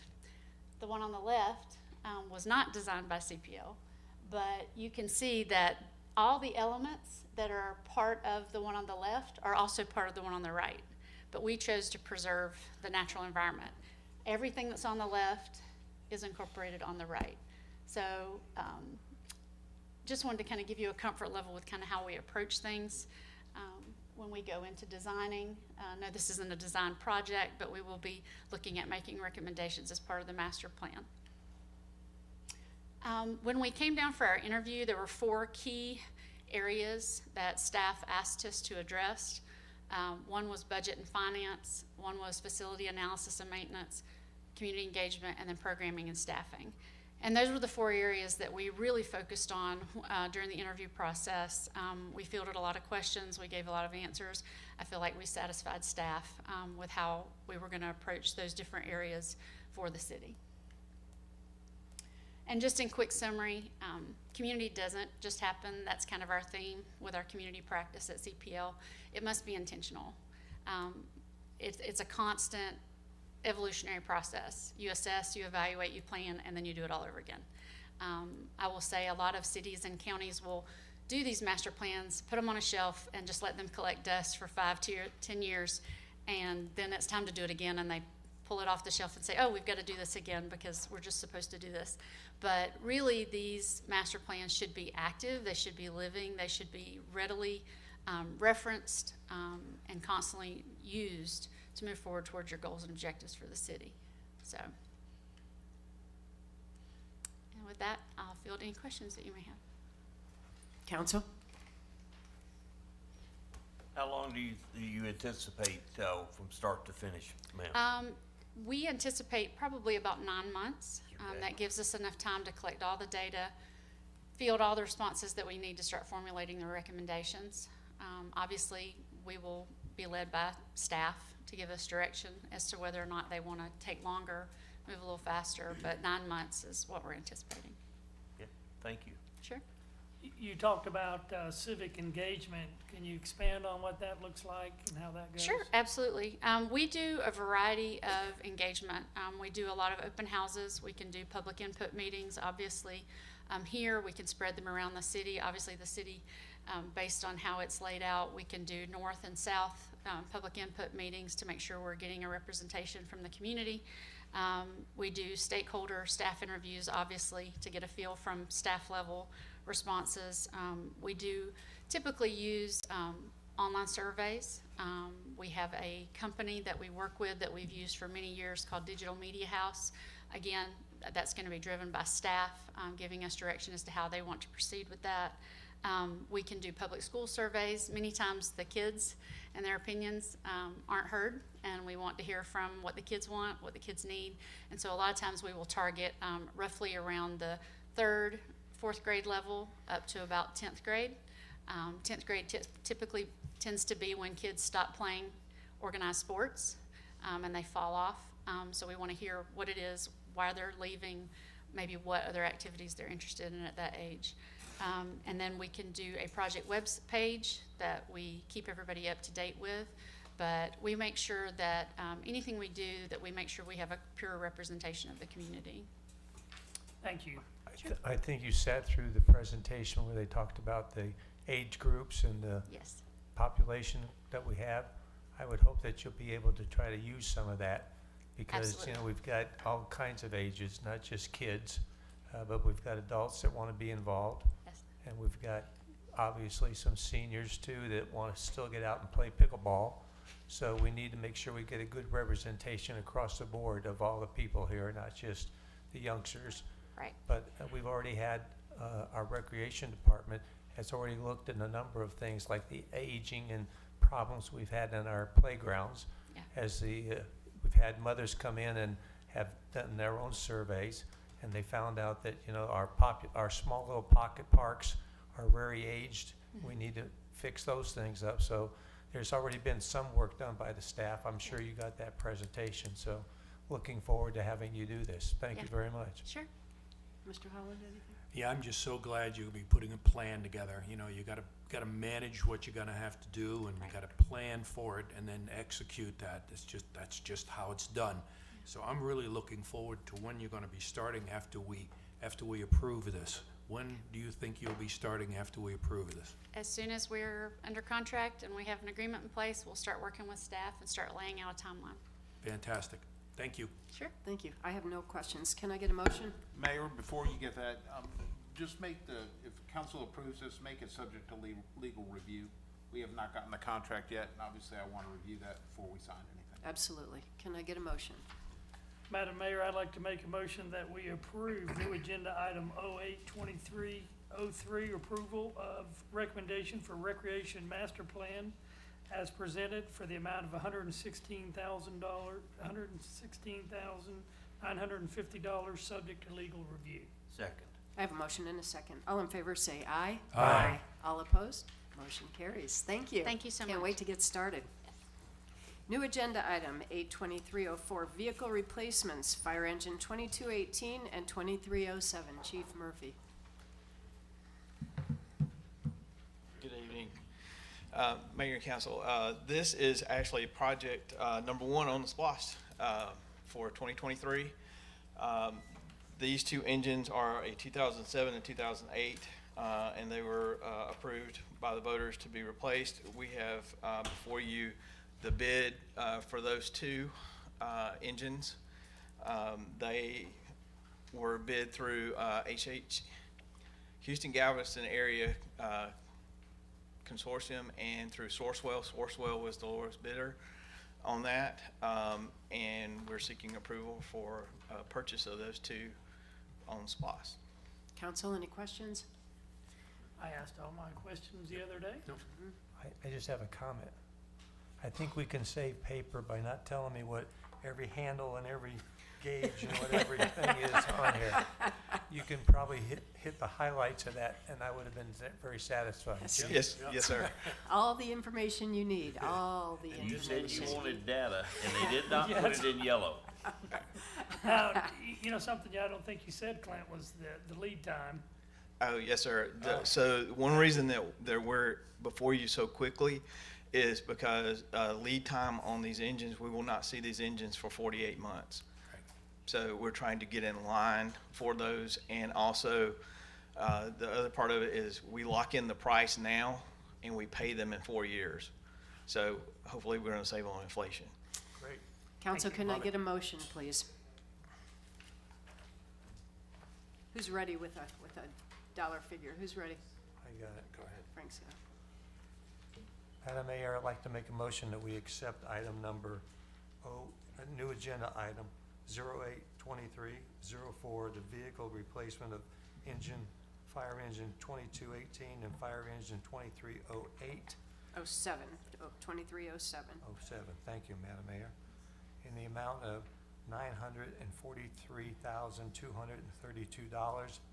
I don't know which one that's for, but it's for one of them, and for the total cost of $1,898,464 for both apparatus. I'll second. I have a motion and a second. All in favor say aye. Aye. All opposed? Motion carries. Item 82305, vehicle replacement, aerial apparatus 2208. Here I am again. So same thing, this is project number 4. This is aerial apparatus that will replace a 2004 aerial apparatus that we have currently. I'm here for the same reason, trying to get us in line. This lead time is a little shorter. It's 30 months because it's built different, but I'm still trying to get us ahead. So we'll take delivery of it in 30 months. We lock in the price now. We save ourselves money.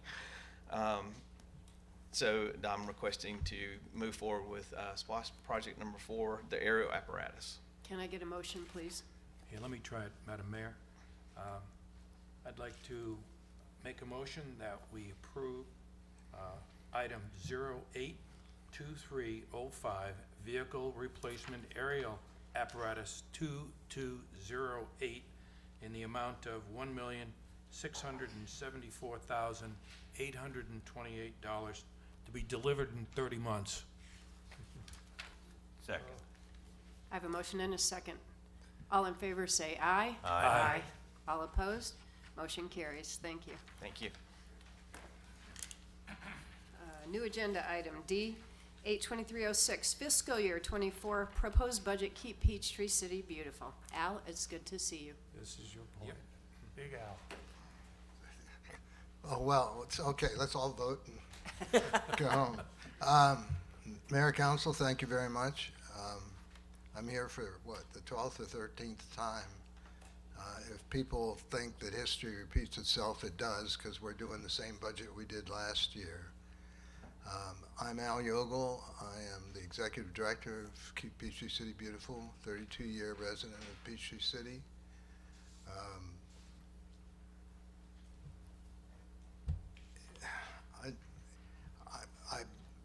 If you like it, if you have any questions, I'll be happy to answer them. Otherwise, I it's will less- congratulate you, Al. You've got the same budget this year as you had last year and the year before. So There you go. congratulations. You're the Yes. only one to do that. Yeah, well, my arm. I'd like to take an opportunity to thank you for your efforts. I see you and your guys out there, rain, cold. You guys are out there cleaning it up, and I've had many people comment on how clean our city is. Absolutely. And, you know, I appreciate that. It's because of your efforts. Thank you. It's absolutely because of your efforts. Al, can you tell me, are you still getting a lot of homeowners putting things in our Keep Peachtree City Beautiful buckets out there? Trash cans? Well, I have some comments. I hate to make them in mixed company like this, but. I mean, I know that's one of your biggest problems. Yes, we are. I can tell you without a doubt, it takes 5 12-gallon residential trash bags to fill one of our cans on the cart pass system, and I tell you that because it happens very often. And that's just household trash. That's not the old steps from the old deck from the old house. Wow. That's one was scary. We had a shoebox full of live ammunition. Ooh. But yes, to answer your question, it is still an issue. And there's even something where we have the health department and the code enforcement going on after it looks like food that's being prepared at home for a restaurant are being brought home and then thrown in the trash receptacle, and to the point that we can't lift it out. It's a soupy thing. So I hope you've all eaten today before I talk about that. But yes, sir, it's still a problem. You're doing a great job. Every Thank time you. I see somebody sticking something in a blue bucket, our blue trash can, I do stop and tell them this doesn't belong there. And I can tell you, I get everything from, oh, okay, to where I can go. Yeah. And there are issues, but tonight I would just appreciate very much if you would approve this and we can move on. All right. You're doing a great job, Al, thank you. Any more questions, council? Can I get a motion? Mayor, I'd move that we approved the new agenda item 82307, the FY '24. It's the 06, 82306. 82006, I'm sorry. It's okay. FY 2024 proposed budget, keep Peachtree City beautiful as presented in the packet. I'll second. I have a motion and a second. All in favor say aye. Aye. All opposed? Motion carries. Thank you very much. Thank you. New agenda item 82307, fiscal year 24 proposed budget, Convention and Visitors Bureau. Paul?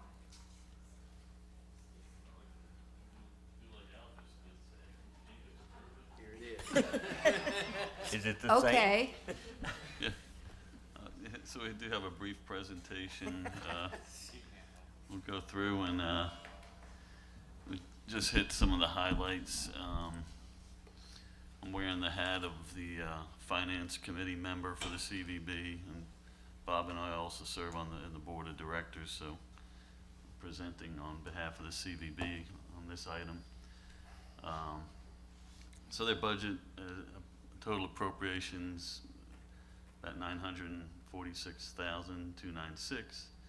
And their primary revenue source is hotel motel tax. When we did the city budget, we showed how we collect at a total of 8% and what the breakdown of that was. And almost half of it, 3.5 of the 8%, goes to fund the CVB operations. That's the majority of their income.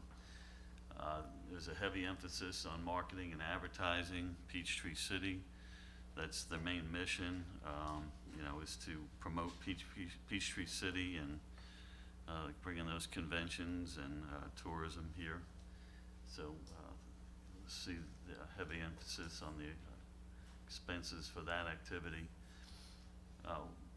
We try to utilize technology, to gain efficiency and streamlining. And one of the new things next year is to implement a virtual visitor center software. That's common in other visitor centers around the state. Just getting with the program on that. We also budgeting for some increased presence at trade shows, and we have an actual booth, go out and showcase Peachtree City. We did this a lot more pre-COVID. It kind of something that died off. Once COVID, they didn't do these live events. They're starting to pick up again. Just last week before, we had staff at the World Congress Center in Atlanta, had the booth set up, and came back with some pretty good leads on potential conferences and people to come and stay in our hotels. So we'll be doing more of that this coming year. Plans for new ticketed events. I thought about this when we were talking about the survey earlier, and how that was one of the things more for a desire to see more events and cultural events in Peachtree City. You might recall in the past, again pre-COVID, we had events like the Wine and Warbirds and Hops and Props, were hosted down by Falcon Field Airport. We're looking to revive events, similar to that, and going forward, revive those sort of things, bring people into the community for these events. The CVB is not very capital intensive, so as far as capital outlay, all we have is a scheduled vehicle replacement. There's like a Ford Explorer or similar that really they use to haul that booth around, go to these conventions and what have you. We have a couple of golf carts we got to maintain. We have visitors here, drive them around the city. The budget has been reviewed and approved by the CVB Board of Directors. The way it works, they approve it first and it comes here and the City Council has to ratify it. They're on the same fiscal year. It begins October 1st, 2023. This just visual representation, a graph, again, show vast majority revenues is hotel motel tax. There's some seed money for the ticketed tourism events I talked about. They also sell some merchandise down there. If you've never been down to the visitor center, they've got some t-shirts and hats and koozies and things you might like. Go down, get you some Peachtree City swag down at the visitor center. And then the use of reserves is $50,000. Most of that is for the one-time capital purchase of the vehicle. And then on the expense side, I wasn't lying. The majority of their activities, their mission is for sales, marketing, and promotion of Peachtree City, and the people who carry out those activities. There's then some, about 7% for general operations. These are things like audit expense, liability insurance, utilities on the building, that sort of thing. And then again, the capital outlay I mentioned. And just here is a recap summary of the FY 2024 budget. Again, it was already approved by the board, seeking approval by council. It's balanced budget, $946,296. We have reviewed it, as I mentioned, financial staff here at the city, and the city manager, we have both reviewed it, involved in the process of approving it on the CVB side, so we feel it's a good budget and ready to go. Recommend council's approval on it. All right, thank you. Council, any questions? Onward and upward. Can I get a motion, please? Mayor, Madam Mayor. I would move that we approve the new agenda item 82307, the FY 2024 proposed budget for the Conventions and Visitors Bureau as presented. I'll second it. I have a motion and a second. All in favor, say aye. Aye. All opposed? Motion carries. Item F, 82308, Step 1 Annexation Application for 11 acres on Deanwood Terrace, adjacent to Towson Village subdivision. Robin Caillou. Good evening, thank you. So we do have a Step 1 annexation request. It is not a public hearing until it gets to the Step 2 process. It's for 11 or about 11.4 acres located off of Deanwood Terrace. That may not sound like a familiar road name, and that's because it's a new road in the Towson Village subdivision that is currently under construction off of the Governor's Square area.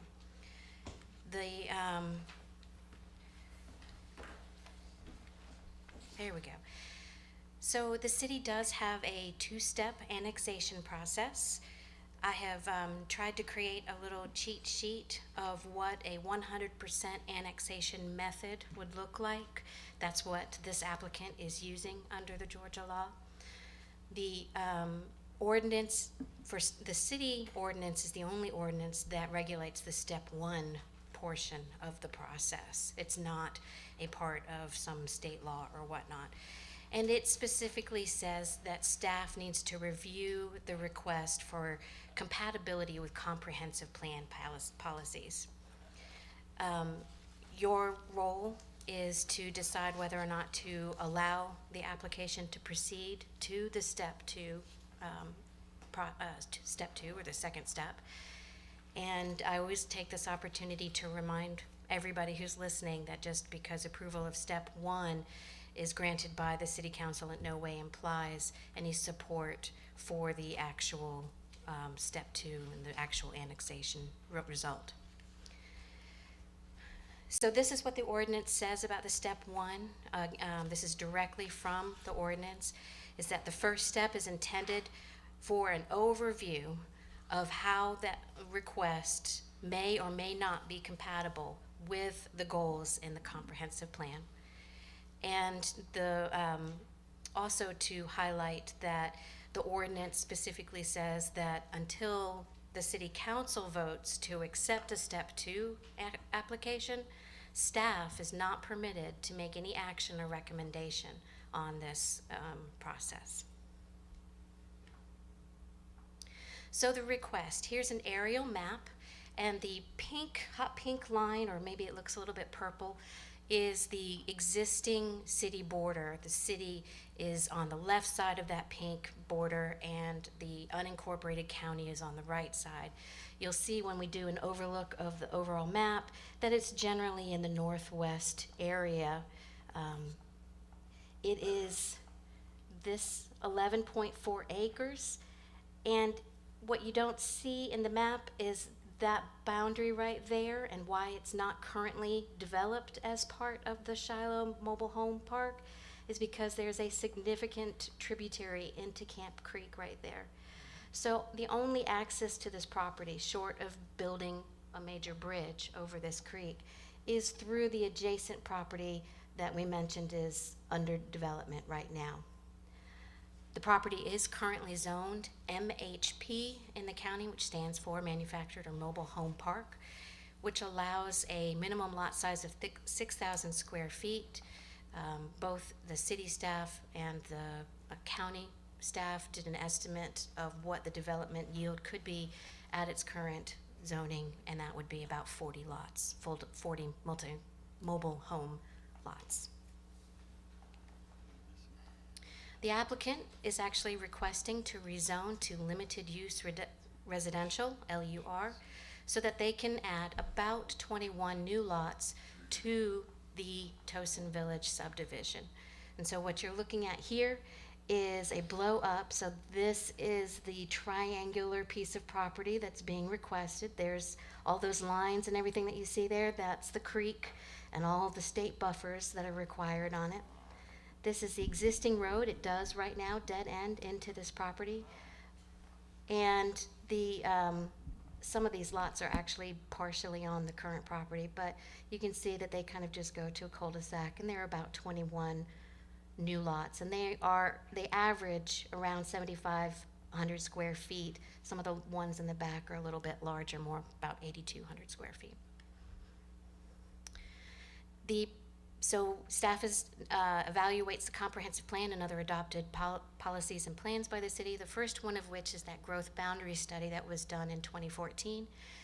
And the property highlighted in the circle right here is located within that area that was potentially identified for potential annexation. And then we are directed to look at comprehensive goal policies, and staff has identified 4 that could be impacted by the request. The first is the preservation. Well, I'm sorry. Let me show you what you're looking at here. Is a future land use map, and everything on the left side of that line again is the future land use for the city, and everything on the right side is the future land use for the county. And so what you see there's that blue triangle. It is designated for mobile homes as well as some environmentally sensitive areas. So those 4 policies, that first one is we have a policy to permanently protect environmentally sensitive land and to pull it out as separate parcels, and their development plan does do this. Then the next policy is the land use pattern. We have a village center or a village concept where it is more appropriate to have commercial and office within the village center and higher density residential such as multifamily in the village center. And then you step down as you get farther and farther away from that village center.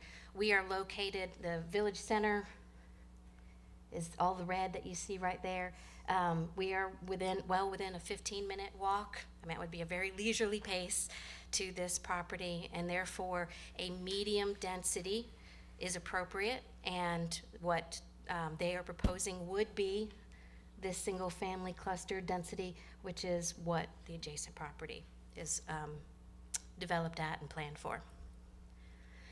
It also could satisfy our policy of encouraging housing options that accommodate aging in place, working from home, and multi-generational families while protecting the residential character of established neighborhoods. If it proceeds further to the step 2, that is where staff would get into kind of the weeds on recommending for how to achieve that housing balance or that housing options goal. And then it would address the policy of encouraging alternative modes of transportation through the construction of a multi-use path system. If it's developed in the city, we have an ordinance that requires all residential areas to be connected to the path system. And so they would be required to construct a path connection wherever it's determined is best located, and that would be at their cost. After the packet went out, we did receive comments from the county staff. Historically, we've not always sent step 1 applications to them, but we did so, and so they took their time to review it and had these statements. They said that the proposed development is consistent with or less intense than the county's comprehensive plan, and thereby feels that their opinion is that it would not cause a significant increase in the need for services or create a significant burden on the county infrastructure. So that is what we have for staff's evaluation of the step one. I do believe the applicant is here, or the applicant's representative is here, and please come up. And he has, he would like to make his case for you tonight.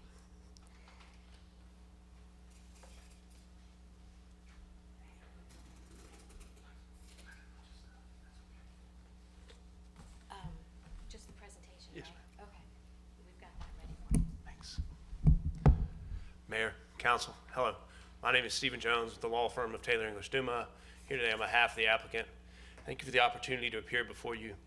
Ms. Kai, you did a wonderful job presenting this application, so I don't want to be redundant with everything she said, but I'll go through the presentation. I want to give you an overview of the project and would ask at the end that you vote to accept this annexation application.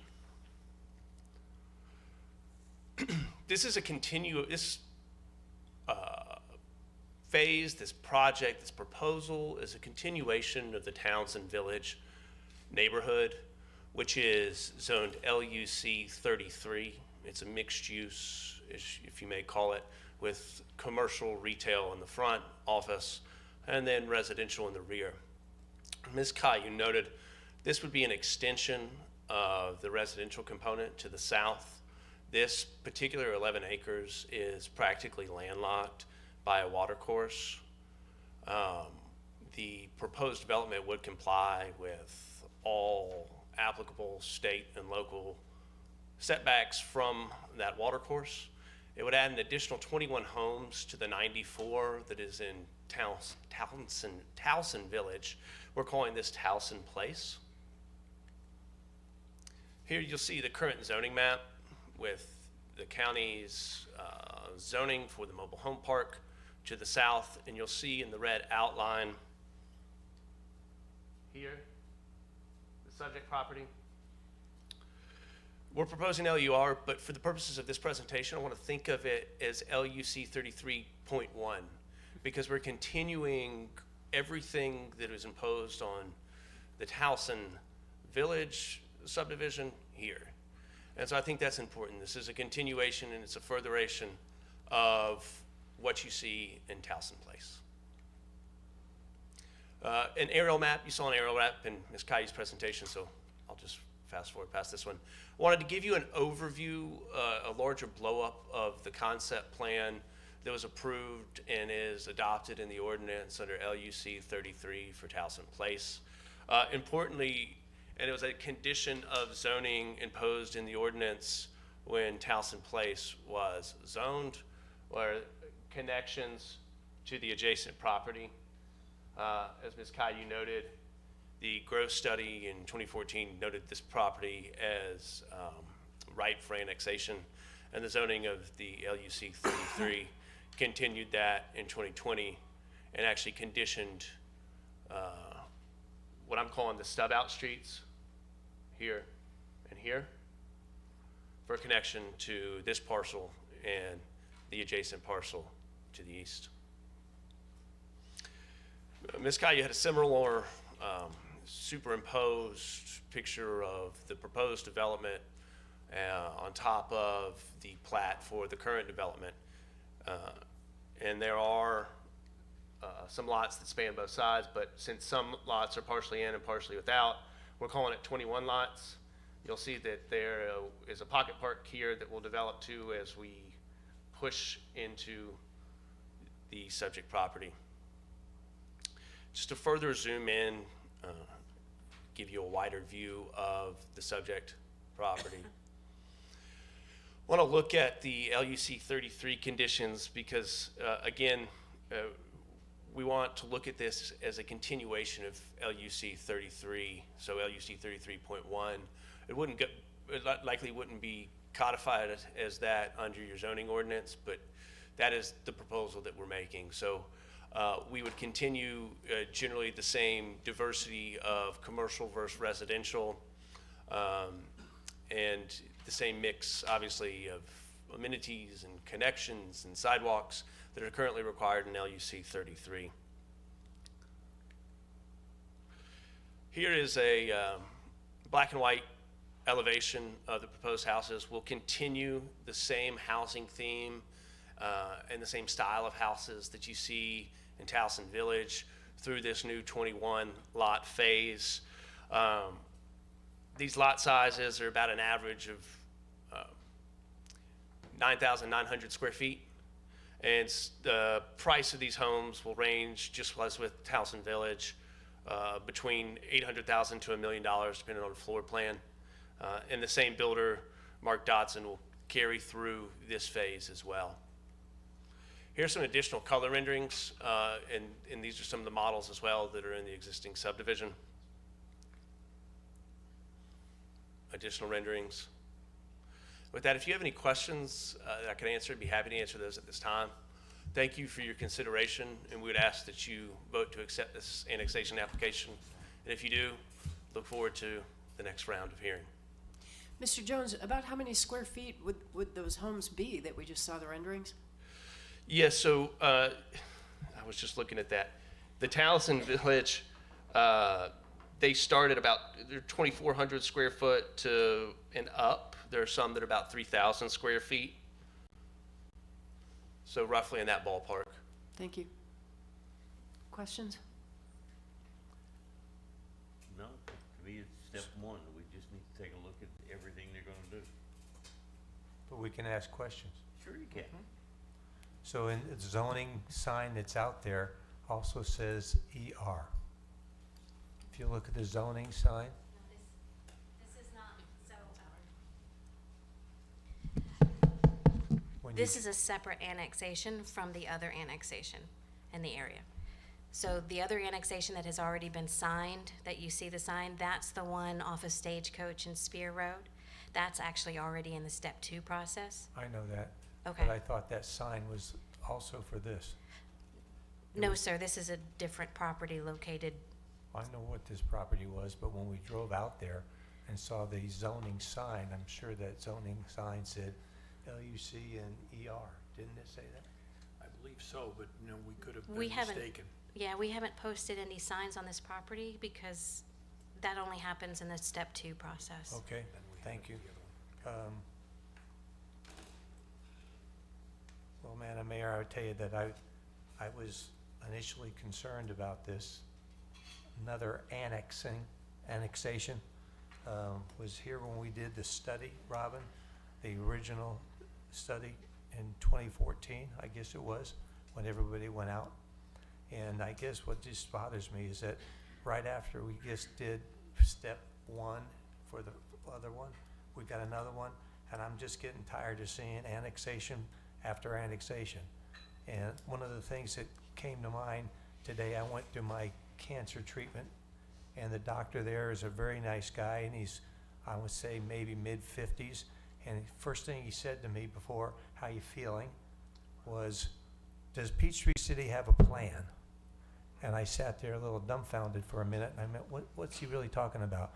And we talked, and he talked about, you know, when we got started, it was 5 villages, although now we've got 6 village centers. We're sitting there talking to him, and he was saying, when it was started 60 years ago, it was going to be so many villages and so many people and all this stuff.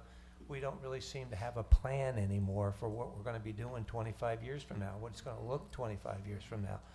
And I told him, well, we wanted to have a strategic plan.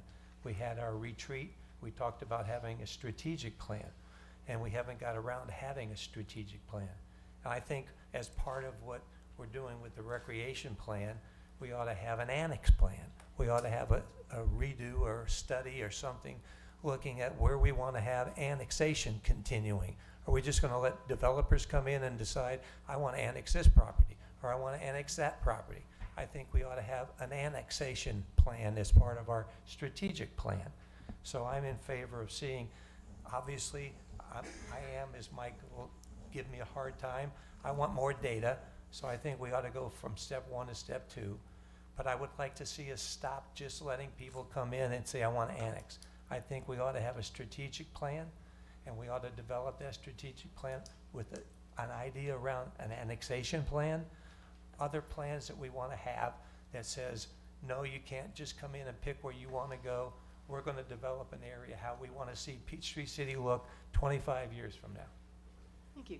I think similar to the way that we are now replacing our antiquated recreation master plan, I'd like to ask the city manager if it's time to dust off our 2014 annexation study, the growth boundary study from before, and just take a look together at what the relevance is, or decide what we need to do to have a more comprehensive look, to his point.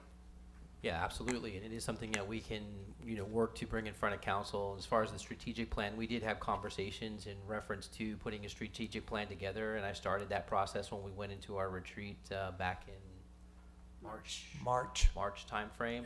And the continuation of that was to bring the facilitator back to work through the remainder of the particulars for that strategic plan. So this could be incorporated into that, and we can bring it back, and I know Ms. Caillou and her department would be very happy to dust off that old document and bring it in.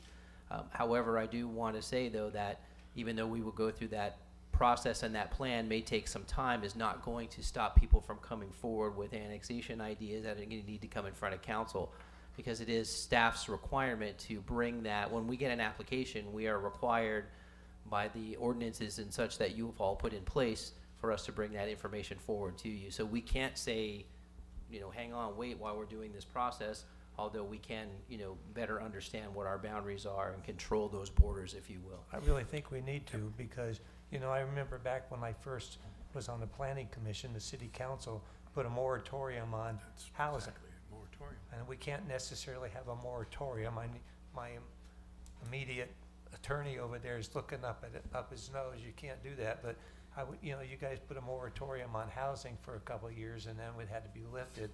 I don't know why we can't just say, for a while, we ought to give it a break and not have annexation after annexation. How about, so I think we can agree that maybe rather than wait for an entire strategic plan process, could we is it reasonable to pull ahead a focus on our 2014 annexation study, figure out where we are now, and assess where we need to go next? Is that a module or a component that we could pull ahead? Not just take the old one and dust it off, but I hear maybe you, Mr. DeStadio. I'm asking the city manager whether we can pull forward Yes, with ma'am. that. Yeah, so if that's council's decision, we can certainly add that to the list of things that we can work on, give that to some priorities, but if that's council's decision, we can make that happen. Can I ask, I think it'll be a question for Robin. So the 2014, I thought we did something after that where we said, okay, we talked about going to Ebenezer and then south to Highway 85. So I came on board in 2017, and we haven't done anything since at that point. So what I have information on is, But Right. because part of that plan showed annexation eastward that included Ebenezer Road all the way out there. Yes. Now, whether that's gonna happen or not, it's certainly not gonna happen on this council's watch. But the bottom line is, you need to keep that in mind, because the key here is controlling your borders. Absolutely. Step one gives, all that does is give staff a chance to come back to you and tell them this is what it is. And regardless of whether we say no more or whatever, you're gonna always have folks, landowners, come to you, wanna annex, wanna develop. Because, that's their privilege. You can always say no. I understand, and I remember when Ms. Rossetti came in with the piece of property we're talking about, and the county didn't want to do it, we had to almost go to arbitration over it. That didn't happen, but she came in at a smaller amount of acreage. All right, let's get back to the task agenda at hand. topic at hand. Any questions about step one annexation for this particular track? No, ma'am. Questions? I have some comments when time is for comments, okay? No questions, Sir. though, but comments. Okay, go ahead. Okay.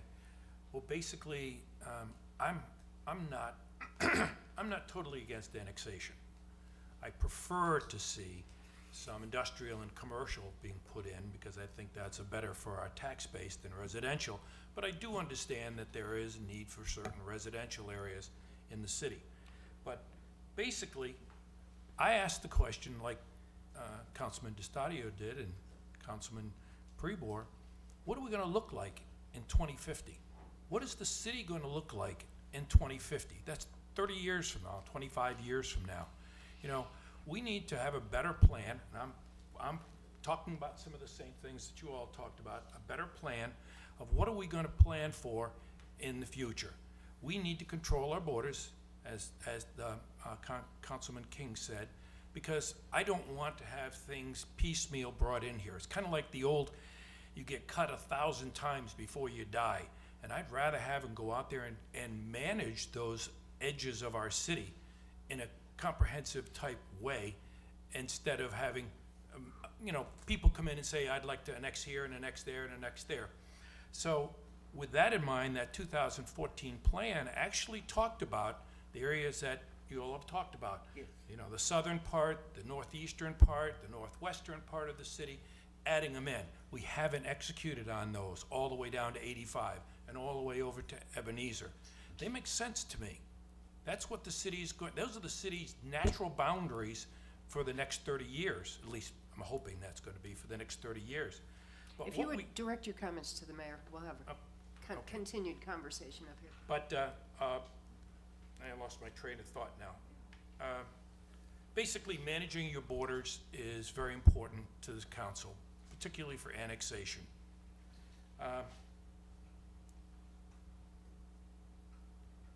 We have, I think, done a reasonably good job. When I read over the 2014 plan, we did a pretty good job in already taking care of some of those areas around the city that were outlined in that plan, but we didn't complete it all. So I think we're gonna need to take a look at that and then update that and bring in a new 2024 plan that would then help us control our borders. Now, one of the things that I had looked at in the annexation stuff is, how do we annex? Well, we all know about the 100 and the 60% parts, but we don't. There's one in there's one in the law that says you can do it by referendum. So maybe we can have a little comment from our city attorney as to, can we do something like this by a referendum? You can. There's, I mean, obviously it's one of the methods of annexation. There are some requirements on it. One of the issues with a lot of unincorporated Fayette County, of course, is that they receive water service, or the water service is available. They receive fire protection service. If another jurisdiction is providing those services, they have to basically sign a waiver or something to that effect, which would allow the city to proceed with a referendum annexation process. There are some other requirements as to the area to be annexed. Ultimately, it comes down to a vote of the people in that area that's potentially going to be annexed. That's who gets to participate in the referendum. So it's the county people, not the city people, that That's would correct. be involved in that? It's the people in the area that would be annexed. Okay. They get a vote on it. Well, thank you for that. That was a good explanation. I think I'm set with my comments for now. All right, can I get a motion? Mayor, I'd move that we approve new agenda item 82308, the step one annexation annexation application for 11 acres on Deanwood Terrace, adjacent to Towson Village subdivision. Second. I have a motion and a second. All in favor say aye. Aye. All opposed? Motion carries. Thank you you, very ma'am. much, Thank you, Mr. Council. Jones. Council staff topics, tree planting policy, Councilmember Clint Holland. Thank you, Madam Mayor. Basically, this is kind of a long-range plan that I have for Peachtree City. We know that in the year 2026 is going to be our 250th anniversary of the founding of this country on July 4th, 2026. And in commemoration of that, I'd like to offer to this for discussion here in the City Council that we do a planting of a tree in Peachtree City that would be a commemorative planting of a similar tree that was done in the Revolution, which was an American elm tree. and plant one of those here in Peachtree City in commemoration of the 250th anniversary. Now, the city will do this, and the city will allow, I think, some place within the city. I'm sure that Public Works will figure out where it can go and where it can go, because it's going to be a very large tree. It'll be 70 or 80 feet tall, so it's going to be a large spread elm tree. And we won't all be around, but when I think that we won't be around when it grows that big. But we do need to look at, do we need to take donations or some type of input from the citizens on this, or from organizations? And that's really basically what I'm looking for, is a consensus. Do we want to set up a commemorative tree in Peachtree City for the 250th anniversary of our nation? Well, just from my standpoint, you're talking about an American elm tree. They're predominantly grown in the New England states, and I'm not so sure that one would thrive here, because when you plant it, it'd be a sapling, and you're gonna take, probably 35 to 40, maybe even 50 years to mature. Now, the worst thing that can happen is that you have a commemorative tree that we're banking a whole stuff on, especially something as significant as the signing of the Declaration of Independence, that the darn thing dies the first year. And that's what I would like to avoid. Now, the American elm, I would need to know if the soil here would be compatible with that tree. And getting some input from our Public Works would certainly be helpful. I think I more than think it Public would be better Works. going to a forester. Okay? Or, yeah. What is it that you want council to consider?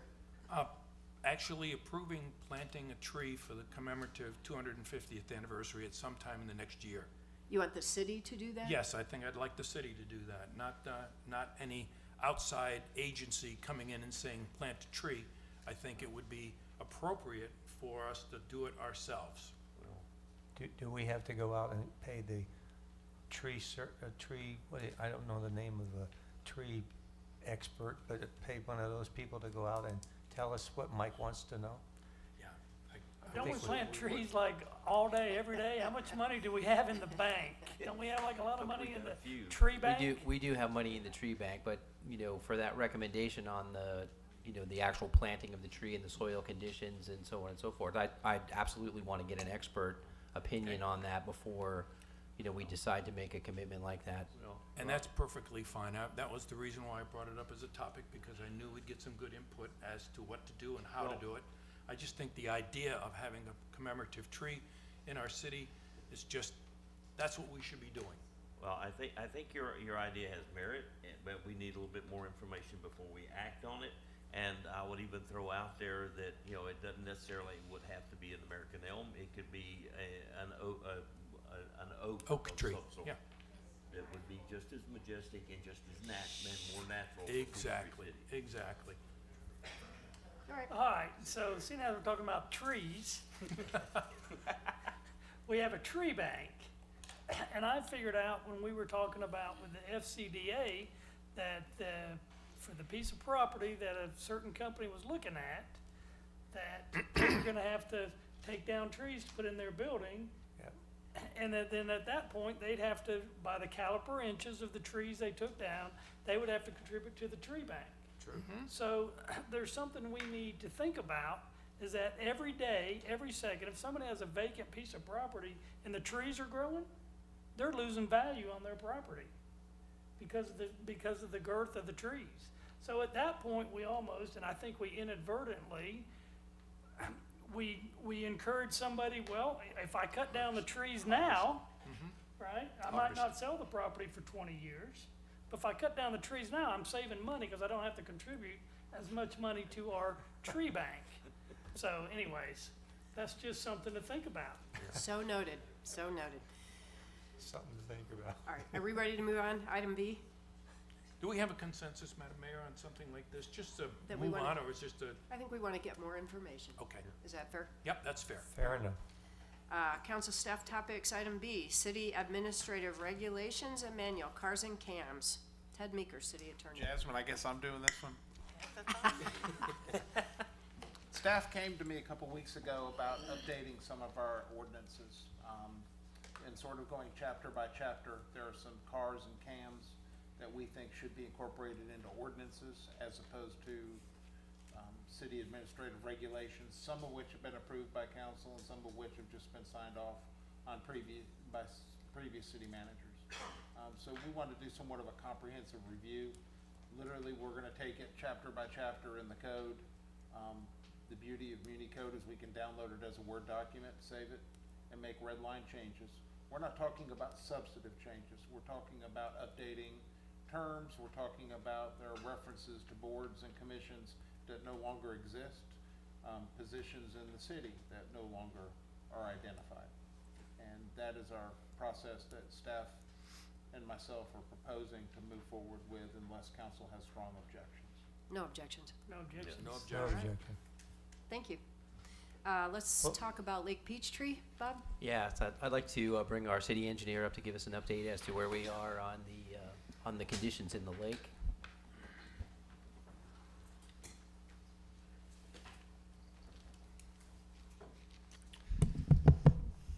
Okay, just a quick timeline of events. On August 2nd, we were notified of an unknown green substance that was in the pond, at the Battery Way Park pond.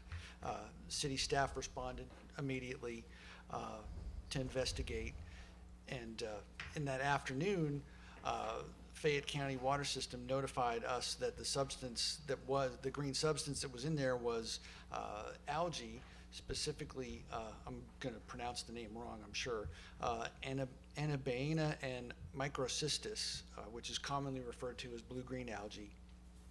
The city responded by closing Lake Peachtree to recreational use. We installed no swimming until further notice signs all around the lake.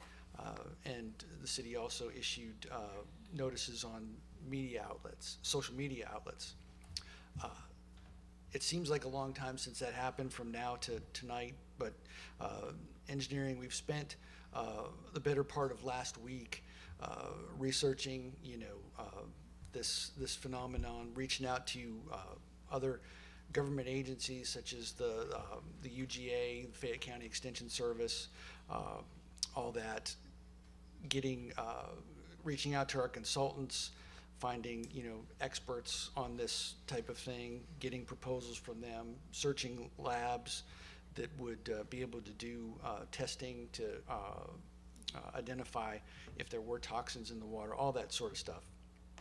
So basically, for the short term, we are set up to sample the lake for toxins and the bacteria on Monday, the 21st, and get results back on the 22nd in advance of the triathlon that's coming on the 26th. Based on the results of that testing, the consultant firm that we're partnering with, Arcadis, will advise recommendations on if the swimming part of the triathlon should occur or not, and if we can open up the entire lake to recreational activities. If we get unfavorable testing results back, they'll advise next steps as to what to do, varying on what the concentrations of the things that they find, whether to do additional sampling in a week or whatnot. It's all going to depend on what the concentrations are that come back. The triathlon does have a contingency plan.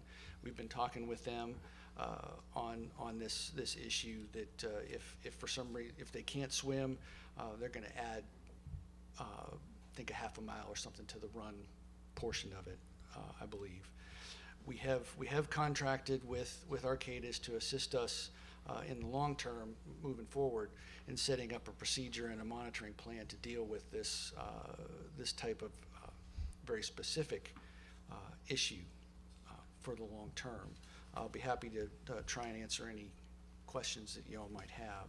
And I think Justin has some more information too, as far as what the water system is doing as well. Yeah, so I talked with Susan Lee, who's the water operations manager for the county, for the water system, and asked her just a couple questions just so our citizens who live here, as far as the drinking water quality, could have some answers. So I asked, when was the last time water was pumped from Lake Peachtree into the water system? Water has not been pumped from Lake Peachtree since March of 2023, so it's been a while. They usually don't pump Lake Peachtree during the summer. They usually just do McIntosh and Horton. They also stated when they're not pumping the water, they do test the lake once per week at the pump house location near the spillway. So not where the bloom was found up at Battery Way. And I just asked her the basic question of, based on the most recent test you did, which was last week, it was since the algae bloom was found, if you had to pump from Lake Peachtree, would you be confident in doing so and treating it?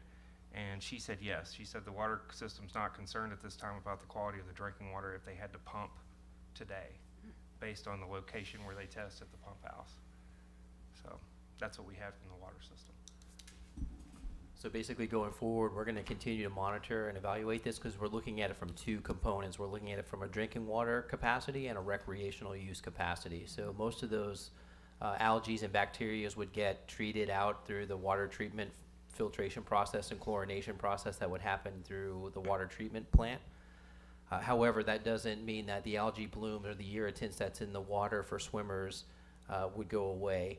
It's just that we're not treating the rest of the lake with any chemical, so therefore those algae blooms are free to continue to grow there. They're naturally forming, so we're gonna keep an eye on that.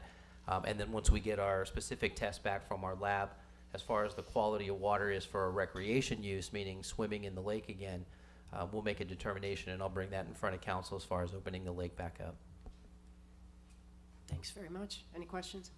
Council, any other council staff topics? I have a couple real quick, if I could, Mayor. And the first one, I would remind each of you that the Aberdeen Conference Center went into receivership back during COVID in 2018 timeframe. And since then, the city has allowed them to do a little extended stay business, if you will. But the bottom line is, I think the owners would like to sell the property, but they can't do anything, or anyone can come in and propose something, because right now we have in place a density cap for the entire area. And what I would ask council to do is to consider removing that cap, so that we might have someone, if they want to sell the property, at least they would have someone come in and propose something. Not saying we'd approve anything, but at least it gives them an option to kind of get out from under their mortgage or whatever. But right now, leaving it like it is, it's just gonna blight, and it's 38.6 acres that I think that the city would be, it would not be good for the city just to allow that pristine piece of property to go to salt. And if we have consensus, I think Robin is aware of just exactly what we need to bring up for discussion and perhaps approval. I don't know. We'll get more information from the city manager as we move forward. Okay, and the other item has to do with admin variances, and I'm going to be the guy that it says I was sat on the board yesterday, and we approved 2 of them, and didn't take very long, because each of the 2 homes, one on Double Trace and the other on Rosemont, those homes were built in the late 1970s. Each of the plats were 1970 vintage. And the first one I'll tell you about was a garage. It's built behind the house in a fairly large backyard piece of property where the owners, still the original owners, drive around the house to go into to their garage. They asked to make that garage from 1 car to 3 cars. Now, both of the entire addition would never require a variance, because it is totally outside, well within the setback limits that were set some 20-some years after the original garage was built. And the original garage sits with only a portion of 2 feet of a corner in the setback of what's current now. And so that to me, does not require a homeowner to spend a couple, $300-400 to bring it to council, to go through the rigmarole of doing a variance when it can be handled by our city manager. And I would offer to you for discussion that we allow the planner to come to the city manager with a recommendation for an admin variance and let him make a decision of whether or not it's required. We pay him enough money and he's an expert at that, and he could probably do a very good job of it. And each of us rotated as the one council member that would be part of that thing. Not call it a committee, because this is nothing more than a process. And the other one on Rosemont, it was is a back building that just simply backed by itself, was built in 1970 whatever, and they weren't changing anything. But because when the building was established back in the 70s, it wasn't permitted, and that's not unusual for something like that. But because the owner wanted to go in and not move the structure, build onto it or anything, but redo the inside of it, he had to re-permit, but he couldn't re-permit until he got a variance. So, you know, this is what we're dealing with. So to go through, you know, the idea of costing them I think it's $300 to bring it to council, to get a council approval on a variance such as that, is not doing a service to our citizens. It's actually saving them money to do it the way we've been doing it, and that's what I'd ask you to consider. I think we should take a look. I'm not sure our city manager wants the job. I'm not sure our planning director wants that job, but I think we should take a look at our process and make sure it's serving our citizens. Thank you. Anybody else want to chime in on that briefly? Only thing I want to ask, it was an open meeting, right? It was an open meeting? Yeah, it was an open meeting. Okay, just wanted to make sure. But it had a receptionist, and it was announced, and all Yep, that yep. sort of stuff. But do you- Fantastic. But why do you need to go through that? Point well taken. Okay. Yeah, and the reason you do is because you call it a committee. I think we've had our council chime in on that, and it's an So open you made a meeting. presentation, and Right. it was nothing voted on. What's that? Nothing was voted on. No, I know that. It was just a presentation. So- But I believe it is an open meeting, and that's what it should be according I to state. Well, totally we can- disagree with you. Right, we can take a look at that process. Okay. Sure. If it meets the law, I'm fine with it. All Fine right. with me. Thanks very much. Any other council staff topics? Let's try not to give our city manager any emergencies this weekend. He'll be celebrating his birthday, Bob's birthday. Happy birthday. Happy birthday.